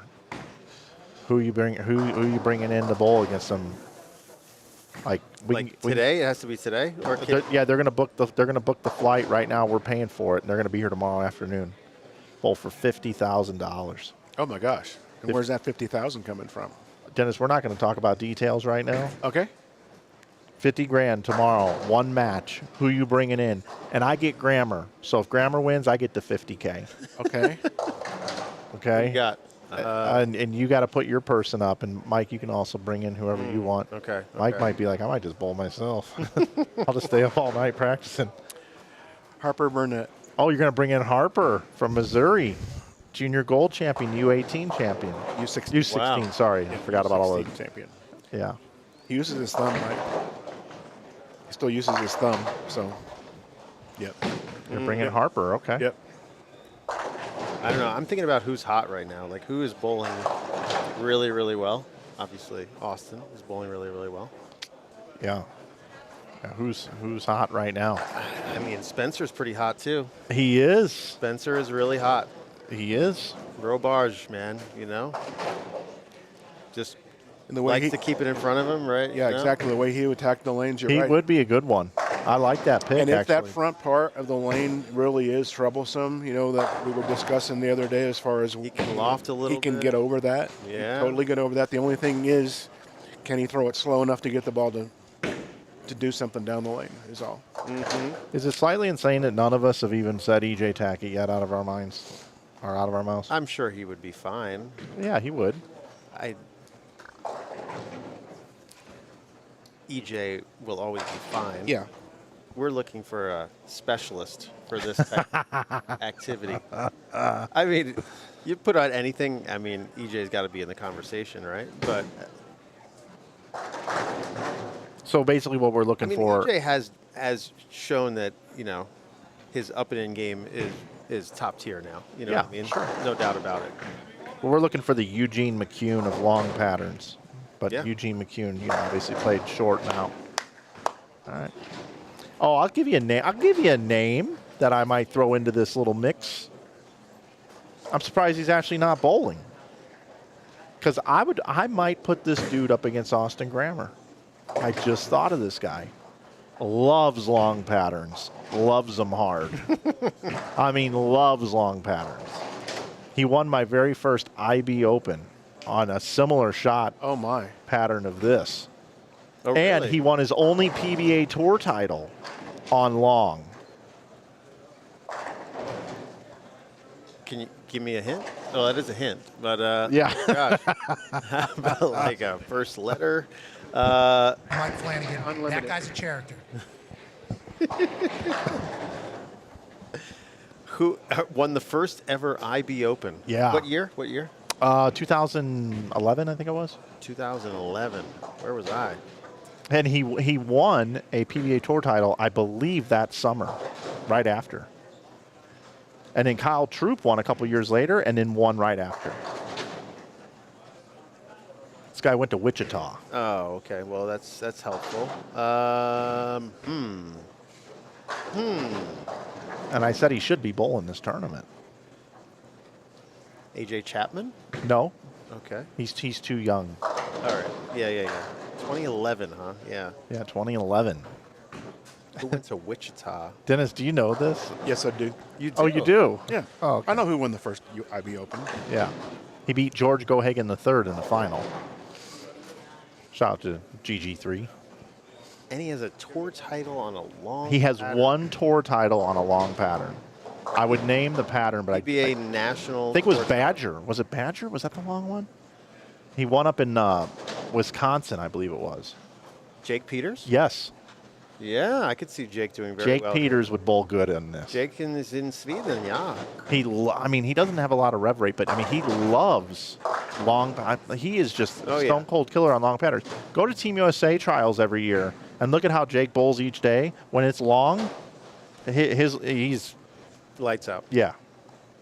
Yeah, I could see Jake doing really well. Yeah, Definitely. Jake Peters. That's I like that one. Yeah. Mike, you bowled the IB Open. I did, yeah, once or twice. Yeah. Tropicana Lanes. Yep. What happened to the IB Open? You bringing it back? Well, two-part question there. Number one, the IB Open. Yes or no, Mike? Come on. It was yes or no. created when we had Swiss cheese in bowling. There were a bunch of holes and opportunities. Those holes kind of filled up with PWBA coming back, collegiate programs expanding, ITCs being pushed back to further in the year than what they were. And then there were a ton of amateur tournaments that kept popping up all over the place. And then the PBA regional program, I thought, started to get more entries and became a bigger presence. Mm-hmm. So, the IB Open, it was an event that I ran and I pretty much ran it at a break even. It was kind of put my name on the map. And we had it in St. Louis, and we were down about 50 entries from the year before, and it was like 320 something with re-entries. We went down to like 275, and the bowling center wasn't providing a good enough establishment. It was there was some frustrations there in that, and so I decided. A lot of people told me if you move it east, you'll get more bowlers. So we moved it to Indianapolis, and had it at Royal Pen, not Woodland. Forget drawing a blank on which one we took it to, but anyway, we had it there, and we were down another 30 entries, and my cost went way up because I had to travel there, bring tournament staff and all of that, and I just thought the tournament scene was just too crowded. And then because we had some increased expenses, I wasn't able to pay out like I wanted to, and then a couple of people took to Facebook saying that these numbers don't add up, and some things like that, some of the competitors. And I just said, you know what? Number one, this is a financial liability on my taxes, having that much money flow into my bank account and out of my bank account that quickly. And who runs a business to break even? And I was that stupid to do that for a bowling tournament, even though I was doing it for the love of the game and for the bowlers. And it was just a crowded space, and I didn't think it was something I needed to do anymore. So I said goodbye. Now, if there's ever an opportunity where the cheese goes from being a nice slice of cheddar that's nice and full, and all of a sudden it becomes baby Swiss or Swiss cheese again, and there's holes in our cheese, then maybe I would consider doing it again. Or if I just got a ridiculous amount of sponsorship support or crowd-funded support. Like I could go, I've thought about this. I could go online and say, hey, everybody, if you'd like to see the Inside Bowling Tournament and have all the lanes streamed and covered, I would like to crowdfund $50,000. And if the crowd funds it, like a Kickstarter, funds $50,000, maybe you get a free T-shirt with your $25 donation or something, and we can raise $50,000 as soon as the crowd says, let's do it. And if any companies want to come on and throw extra money at it, let's get this thing up so we can run this tournament, then the $50,000 would be given to the bowlers, and the people gave the bowlers the money. I've considered something like that. And I would do it because then people would come to the event and they would say, well, I'm going to not bowl this one because look, there's 50,000 from fans of bowling up for grabs. I love that. And it would just feel good, you know? People that love bowling put this money up to be entertained for a weekend, and they're awarding the 50,000. Crowdsourced. So that's a thought I've had in my Sure, mind. you could get, $5 or $10 from every bowler. Well, who's especially on your pod, I mean, $10 from every subscriber, man. That's $1 million. Well, yeah, no kidding. that would be great. But I also thought about I could probably get a bunch of donations and have a super raffle. And when you got to raise 50 grand, and we're going to give away 100 prizes. Bowling balls from different manufacturers would support this, and it could just be something like that. But once again, that takes time, energy, and effort, and I'm not going to pull any money out for myself. At least that wouldn't be my intent to do so. And so all that time and energy and effort to give away, what is it, Win Ben Stein's money? I think it was the show. Yep. And right now I do Bueller. I do a lot of stuff right now that is for free or for minimum wage. I explain that to the audience like in B Squad, I think, when people ask about different things. I'd like to do a weekly podcast show too. You did for a while. Kind of, yeah, we did. During COVID, I had some time, but hell, I had a podcast in 2011 for like a year with Doug Lakey, but there's no financial end game into that, and I'm all about volunteering time and doing things, but just Dennis is the ultimate giver to bowling. Giver. Yeah, you are. You give a lot to bowling. Got to give back, man. Gotta give back. Gotta most keep it people going. don't realize that the USBC president is a voluntary position. Yeah, after the first couple 100,000. Yeah. Yeah. No, seriously, people don't people think the USBC president gets paid a salary. It is 100% volunteer, folks. It is. Think about that. I was a board member as well. That's a volunteer position as well. Yeah. I was paid in Jason's Deli lunches. That was it. Yeah. Yeah, they didn't pay anything. But it was good to understand and learn a little bit more about our national governing body. Along those lines that you're talking about, Mike, right now, the biggest eye-openers that I've heard from anybody so far is the folks like yourself who come and sit in that room for the first time and come in there thinking, well, now I'm going to have a voice and I'm going to be able to change this and change that. And they go in there and they see the financials and the cost basis for what things are going to be done and whatnot, and know that there's really no other decision that could be made except for the one that's being made right there. And they just shrug their shoulders and say, well, for the longest time, we just thought that nobody smart was even close to any of that kind of stuff, and you find out that that's not the case at all. There's some very smart people around that table. Here, absolutely, yes. A lot of really smart people, a lot of talented people who really care, and change is hard. You know what I mean? But that's why they put government into place in general to prevent things from going awry quickly. I'm really interested to see if John Green here can make a little run. I mean, he's throwing the ball well. He's doing all the right things. He just needs to catch. He's got 6 frames, and he's got to catch to Chris Barnes. He needs a couple doubles here. A couple doubles or a 3-bagger. Stay clean, and I think he's in the final. Do you got game 5? Just put it on the screen. All right. Do we have the full standings, Mike, with all of the entries? Yeah, we'll take a look at that next. Yeah, let's take a look at that as well. But yeah, Trey is doing phenomenally. He's holding his own after a really big first game, protecting that game. Still at 25 over. And we talked about John Green down in 10th place, minus 91, which sounds very low, but when we're talking about the cut being 87 under, he's right there in the game. I'm going to move that out for a second, and then I'll get you the other information. Yeah, we're gonna start seeing a real picture of what this looks like here. We got 1 game left in qualifying. It is 350.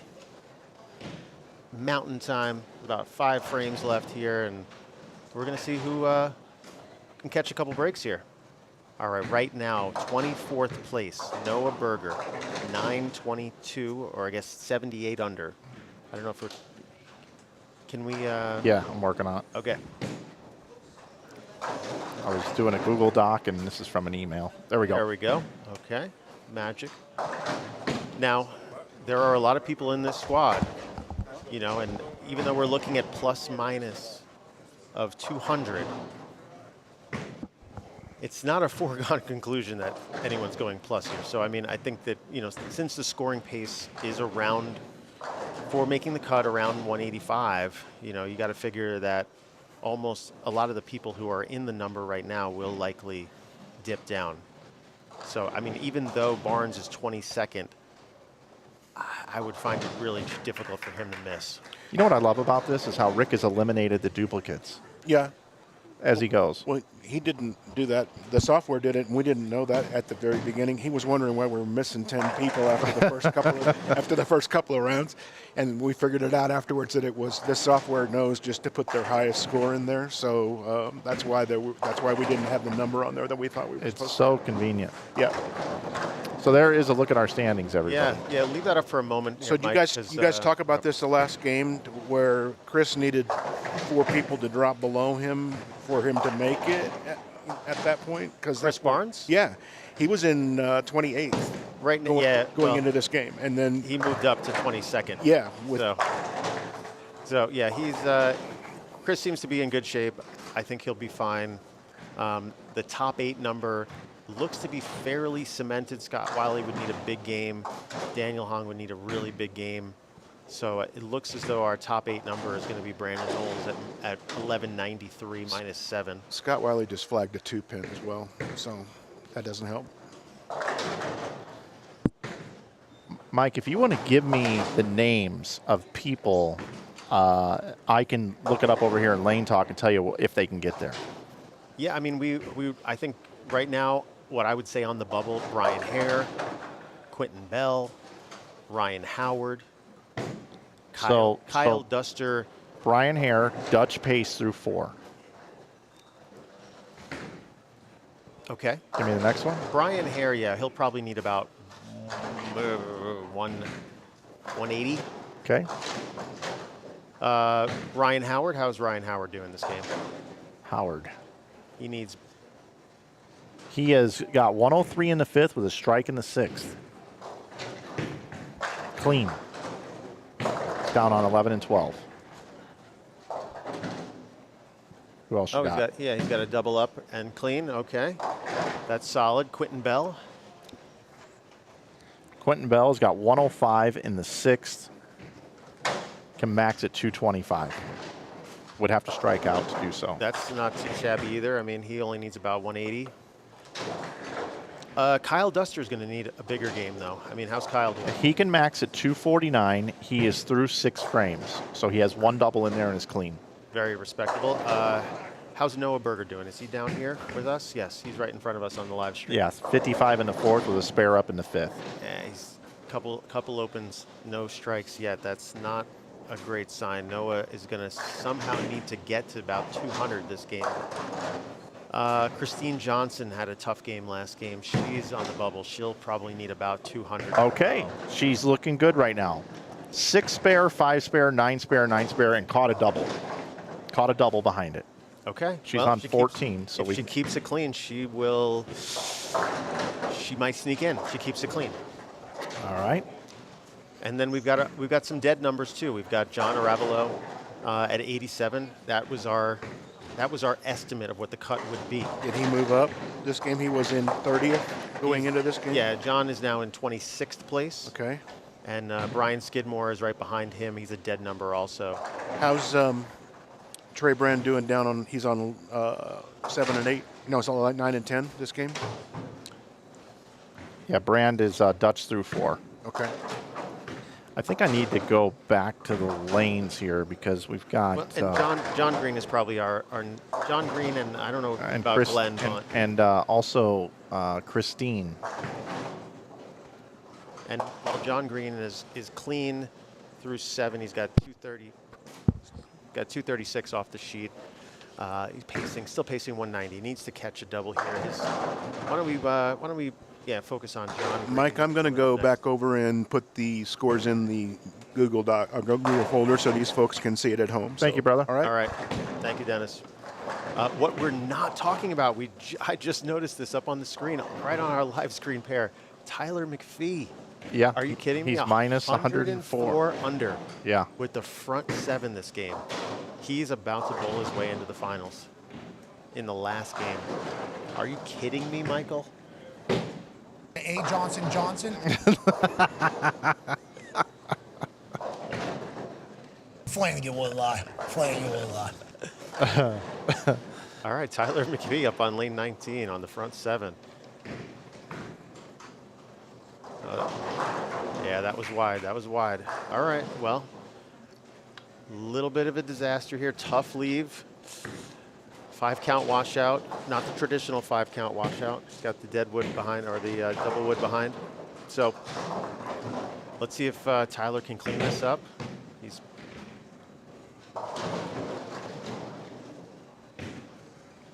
This will be a huge spare. All right, gets 4.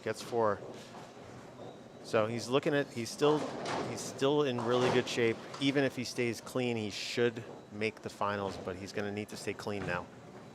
We got somebody else knocking on the door. We're going to go there here in a minute. All right, let's watch John Green's next shot. This is a huge shot for John Green. If he can double up here, he's going to be back in the running to make the cut. No desperado squad in this tournament. This is the last squad of the tournament. Last qualifying, last opportunity. Here comes Mr. Green. Resets.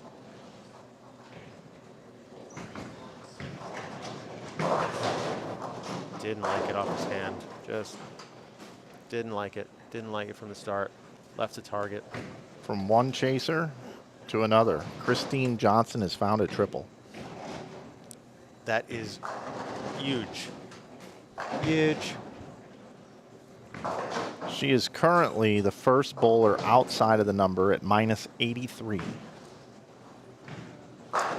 She is also receiving 8 pins this game. So I think Christine stays clean the last 3 frames. She is in the finals.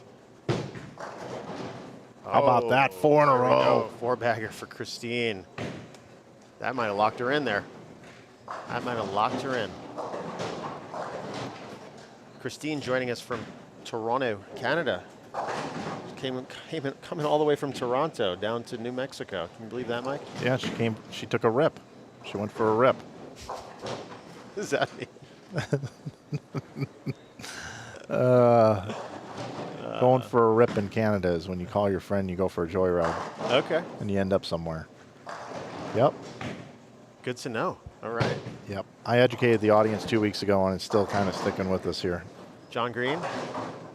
Oh, picks it. Still in the game, baby. Still in the game. All right, John now needs to take it off the sheet.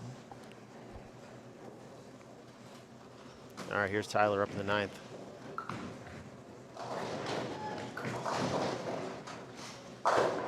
All right, packs all 10. I think he's locked now. I don't think he needs even a mark in the 10th. But what's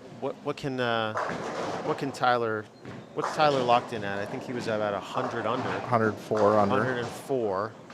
So if he can get to about 70 under, yeah, I think he's in. Ooh. He needs a mark. I think he needs a mark to be safe. Can you imagine if Barnes backs out? Is that going to happen? Well, Christine's gonna sit out go in, back out, and if Christine and Tyler go around him, and Ryan Howard's bowling a good game, Brian Hare staying clean. Ooh, Mr. Barnes is sweating. All right, John Green strikes in the 9th.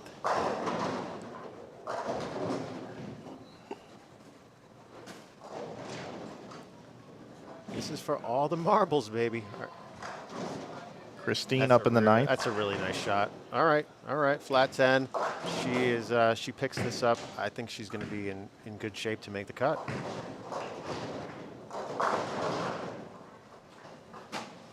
Who else? Who else can we find anybody else on the live stream that's Well, close? that's what I was kind of looking at. Brian Hare is down on the, does anybody back out? Brian Hare. So around 24. So we can take a look at him. Brian missed a spare and had a split. He's at minus 59 right now. Yeah, I don't think Brian is. I think Brian's coming out, unfortunately. He's only got about 160 going this game. That's going to be tough. Quentin Bell. Kamax at 195. He's right now at minus 56. He looks okay. He's going to need it. He's going to need. Daniel Hong's going to be just fine. Quentin Bell might need a double. Wiley Kamax at 146. Wiley. 146. I think Wiley already had a number, though. He did. It's in the 70s. Yeah, we may need to incorporate that into our analysis here. Yeah. That's a tricky thing to. Yeah, Wiley is in trouble this game, so he is. That dead number might save him. Too many scenarios, Mike. Yeah, it really is. It's a bunch of them. Tyler McPhee is the one that we're going to be most interested in here, and John Green and Christine. Yep. Those three I do have eyes on. That is going to be.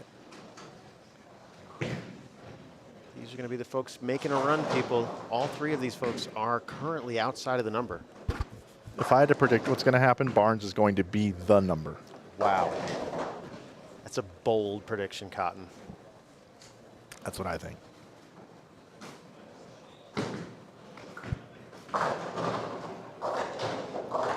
Oh, my goodness. Very tough spare for Tyler here. That is tough.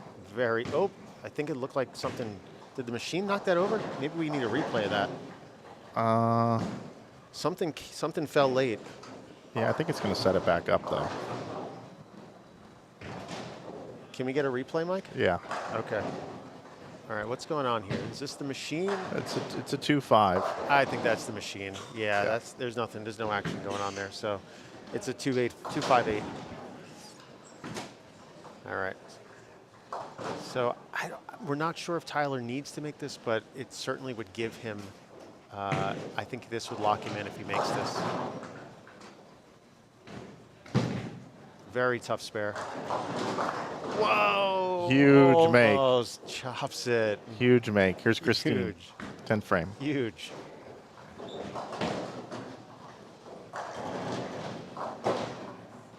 Another really solid shot. Just the 7-pin left. Christine's going to be bowling in the finals tomorrow. Yeah, she is. Christine Johnson was at minus 83. And she's going to be in the 220s. Yep. Yep, she's going to be bowling in the finals tomorrow. Tyler McPhee goes from negative 104 to negative, what do we got, 65? 241, so. Yep, minus 65. Let's go over to Christine, then we'll come back to John, see if Christine makes the spare. Hold on. No, all right. she doesn't. 210, but it's still enough. 218 with handicap. She's and good. She should be fine. John will need a double here. Oh, way left. Brooklyn. Oh, wow. Yeah, way Oh. left. Oh. 3-pin. Yeah, that's 196 is only going to get him to. Yeah, minus 95. Yeah. He actually needed all of them and a little help probably. He would have got to 75. So, yeah. We can head over to these players. Scott Wiley with 125. He goes back 75 pins, so his first score which I can look up here in a minute. I believe his first score is still going to be okay. Let's double check on that. I think it was 77. Oof, that's tough. I That's think it was pretty tight. minus 77. He might end up being the number.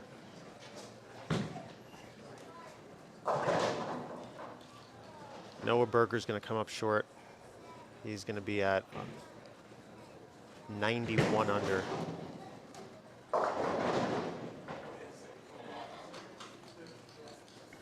Wiley was minus 77. Minus 77. Yeah. Okay. A lot of scenarios going on here, folks. I think he might end up being the number. Minus 77 might end up being the number that we're looking at here. Where you want to go? It's going to be tight. Yeah, let's put up the standings again, and we'll try to back in Wiley's score. Yeah. So what's Noah Berger doing? Noah Berger. I'm sorry, Noah Berger. Unfortunately, excuse me, not Noah. I meant Kyle. Kyle Duster. How's Kyle doing? Duster 196. Oh no, Kyle. Unfortunately, missed a single pin spare in the 10th. That is going to Minus cost him 80. Kyle will be minus 77 also. One finished with 196. Oh, minus 4. We may have a roll off here. Yeah, you're right. Minus 77. No. I would imagine it's one game here. I don't know. Yeah, we'd have to look at what we have in the rule book here. It might be based on high last game. Very much could be minus 77. Minus 77. Noah has dropped down. John Green stayed down. Howard bowled 211. He's in. Glenn Blunt Jr. Do we have a number on Glenn Blunt? I will in just a second.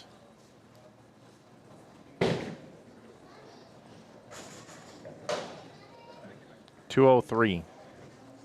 203 the last game. That's probably not going to be enough for Glenn. He's going to be at minus 93. Tyler McPhee really coming out of nowhere. 247 the first game, 243 the last game. To sneak in, or 241 the last game, excuse me. But to sneak in, that's going to be the crazy story. Brian Hare had 160 the last game. Yeah, he's going to drop so he out. falls out. So how many fell out here? Hare? Hare, Wiley. How did Daniel Hong finish? He was fine. Okay. Quinton? What did Quinton end up? And Ryan Howard. We need to know about Quinton. Howard was fine. Howard was fine. And 211, I believe. Oh, okay, okay.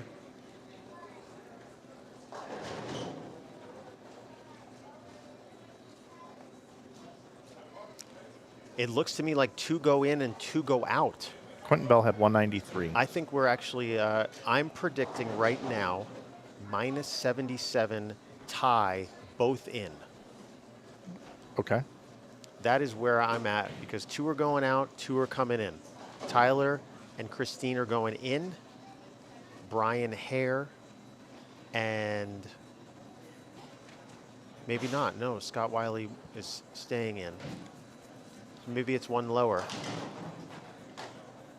No, I think, yeah, it might be minus. So maybe John Arabalo sneaks in with 83. But right now,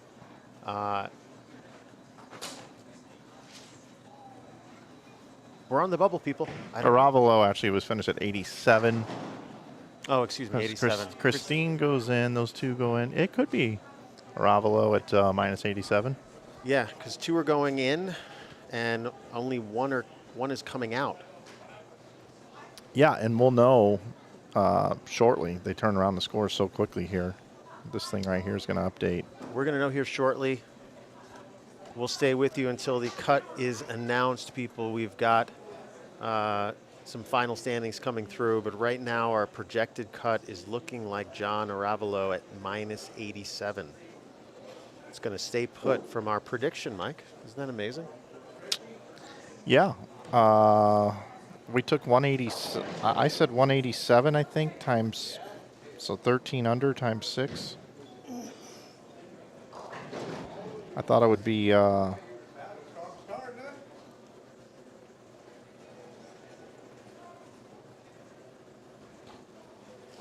minus 78.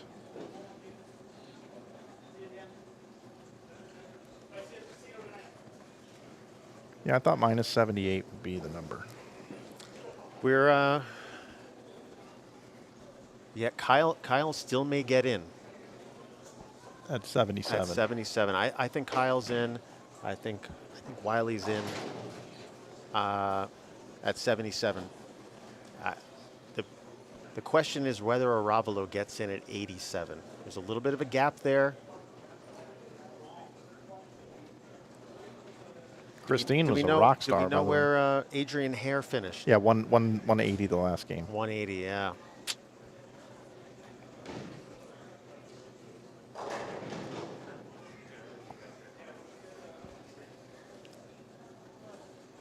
All right, we should have scores here shortly.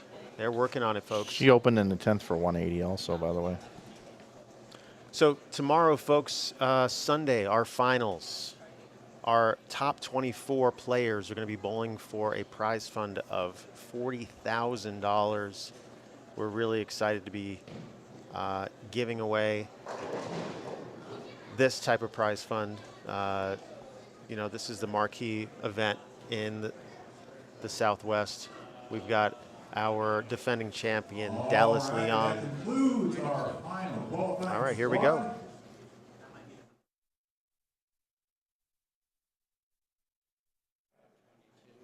Should they all win here if you're in the cut or not? If you do make it through the cut, reminder, tomorrow starts at 8 a.m. 8 a.m. Let's give a bye, then you're in at 10:30. While I have a captive audience, we're going to go ahead and do our raffle drawing for the Roto Rip.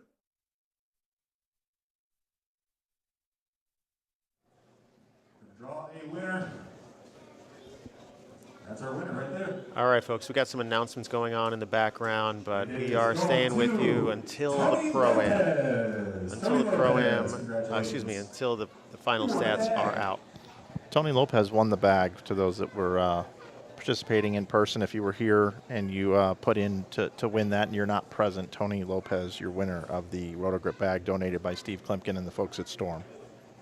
Yes, thank you, Steve. Thank you, Coach K, the Coach K Scholarship, donating that bag for what a great cause. We raised $650 to benefit D-Ron Booker and all of his ongoing medical expenses. Great to have D-Ron here. And, you know, we're pulling for D-Ron, and I know the bowling community is with him. So it's we thank everyone for their support.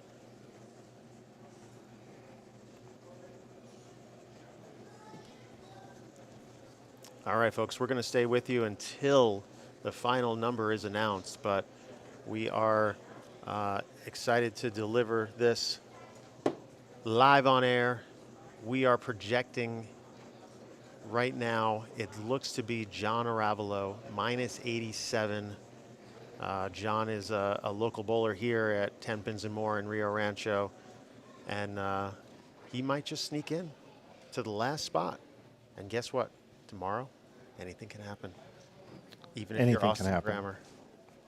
I'm going to bring it into the booth for a second while I Okay. refresh we our my mail here. Dude, where did you get this green screen? Oh my God, it's beautiful in this place. Oh, I know. Tell me about it. I mean, Yeah. this is the best stocked vending machine I've ever seen. Thank you. Well, no, we were talking about it on the air about just the variety here. 1, 2, 3, 4, 5 Mountain Dews, 2 Crushes, a Sunkissed, Rockstar Energy, all the different kinds that you need, zero sugar, all those things. You got brisk tea, mug root beer. You got 4 Pepsis. You got zero sugar, diet, plus you've got wild cherry and original. Plus you've got the old Sierra Mist, now known Starry. I mean, everything's here. And then you got a whole row of Gatorade. I mean, you've got 9 Gatorades. It's called a planogram, Mike. Look it up, bro. Planogram. Yep, you got to planogram it. I like the planogram. Thank you. Yeah, it's a beautiful, beautiful setup. And we're waiting on this group right over here to get us We our. are, yes. they'll be The crack team. Yeah, and they're double and triple checking everything because they don't want to get anything wrong. They don't want to get anybody's hopes up whatsoever. Yep. We don't want a Steve Harvey moment here. Yeah, and if Chris Barnes is watching, bud, which I'm sure he is. Oh, I know. He is. This has been the most tasty cup to be drinking out of today.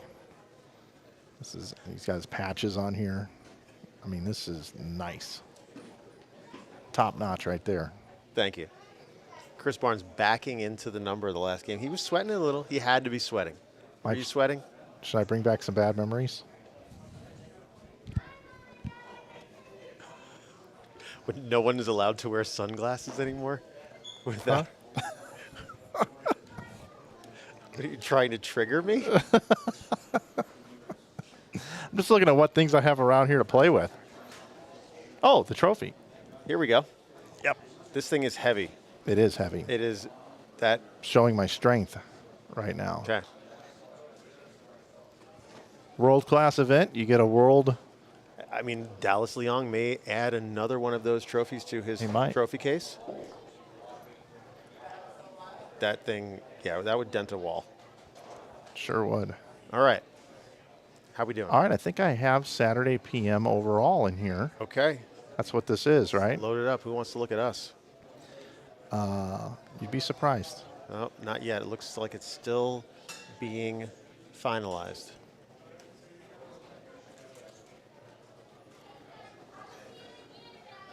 We need our official standings. It is still being finalized. Okay. I'm still waiting on. Yeah, it does not say 6. Okay. I thought that was a new one. All right. Oh, we just refresh? We just refresh? The boys will tell us. They'll let us know. All right, folks, the standings are just about to come up on the television, but unofficially, or actually officially at this point. Minus 77 is tied for 23rd and 24th. That is your number. There we go. John Aravalo. You are in for tomorrow morning. 9 through 24 will bowl. He's not going to make the cut today. Scott Wiley is going to be the number with Kyle Duster, tied for 23rd. Yeah, minus 77. And so they've got it here in the building. It'll be online. I posted the link in the chat to where you can you can see that. I'm putting that bit.ly link in there again. You can see the final results. So yeah, that's it for our coverage. So that is the number 77 minus 77. Minus 77. What average is that, Mike? Minus 77. Well, I predicted it would be minus 78. So that was wrong. That was wrong by 1 pen, yeah. So that was 187. So 188 point. 188. Point 12222, something like that. There we go. Our top 24. All it took was a 188 average and multiple attempts, and still 187, 188. That's it. Very difficult, very challenging event here. We're excited to see what happens tomorrow. Thanks for having me, man. Hey, thanks for being in here. I love cuts, and I love tomorrow. Tomorrow's gonna be great. All right, I think I got this right. All right, one more time. Let's thank the sponsors again for making that prize fund Mike was talking about so possible. Brunswick, Shamrock Foods, visit Rio Rancho, Kegel, Tenpins More, no lineage this weekend. Thank you, Mike, on that one. And, of course, us here at Inside Bowling as well. Amazing. Thank you all. Thanks to all the sponsors. And we'll see you all in the morning. Yep. Take care, everybody. We'll see you tomorrow morning, 8 a.m. Be there or be square. If you're not here, you're a loser. We'll see you tomorrow.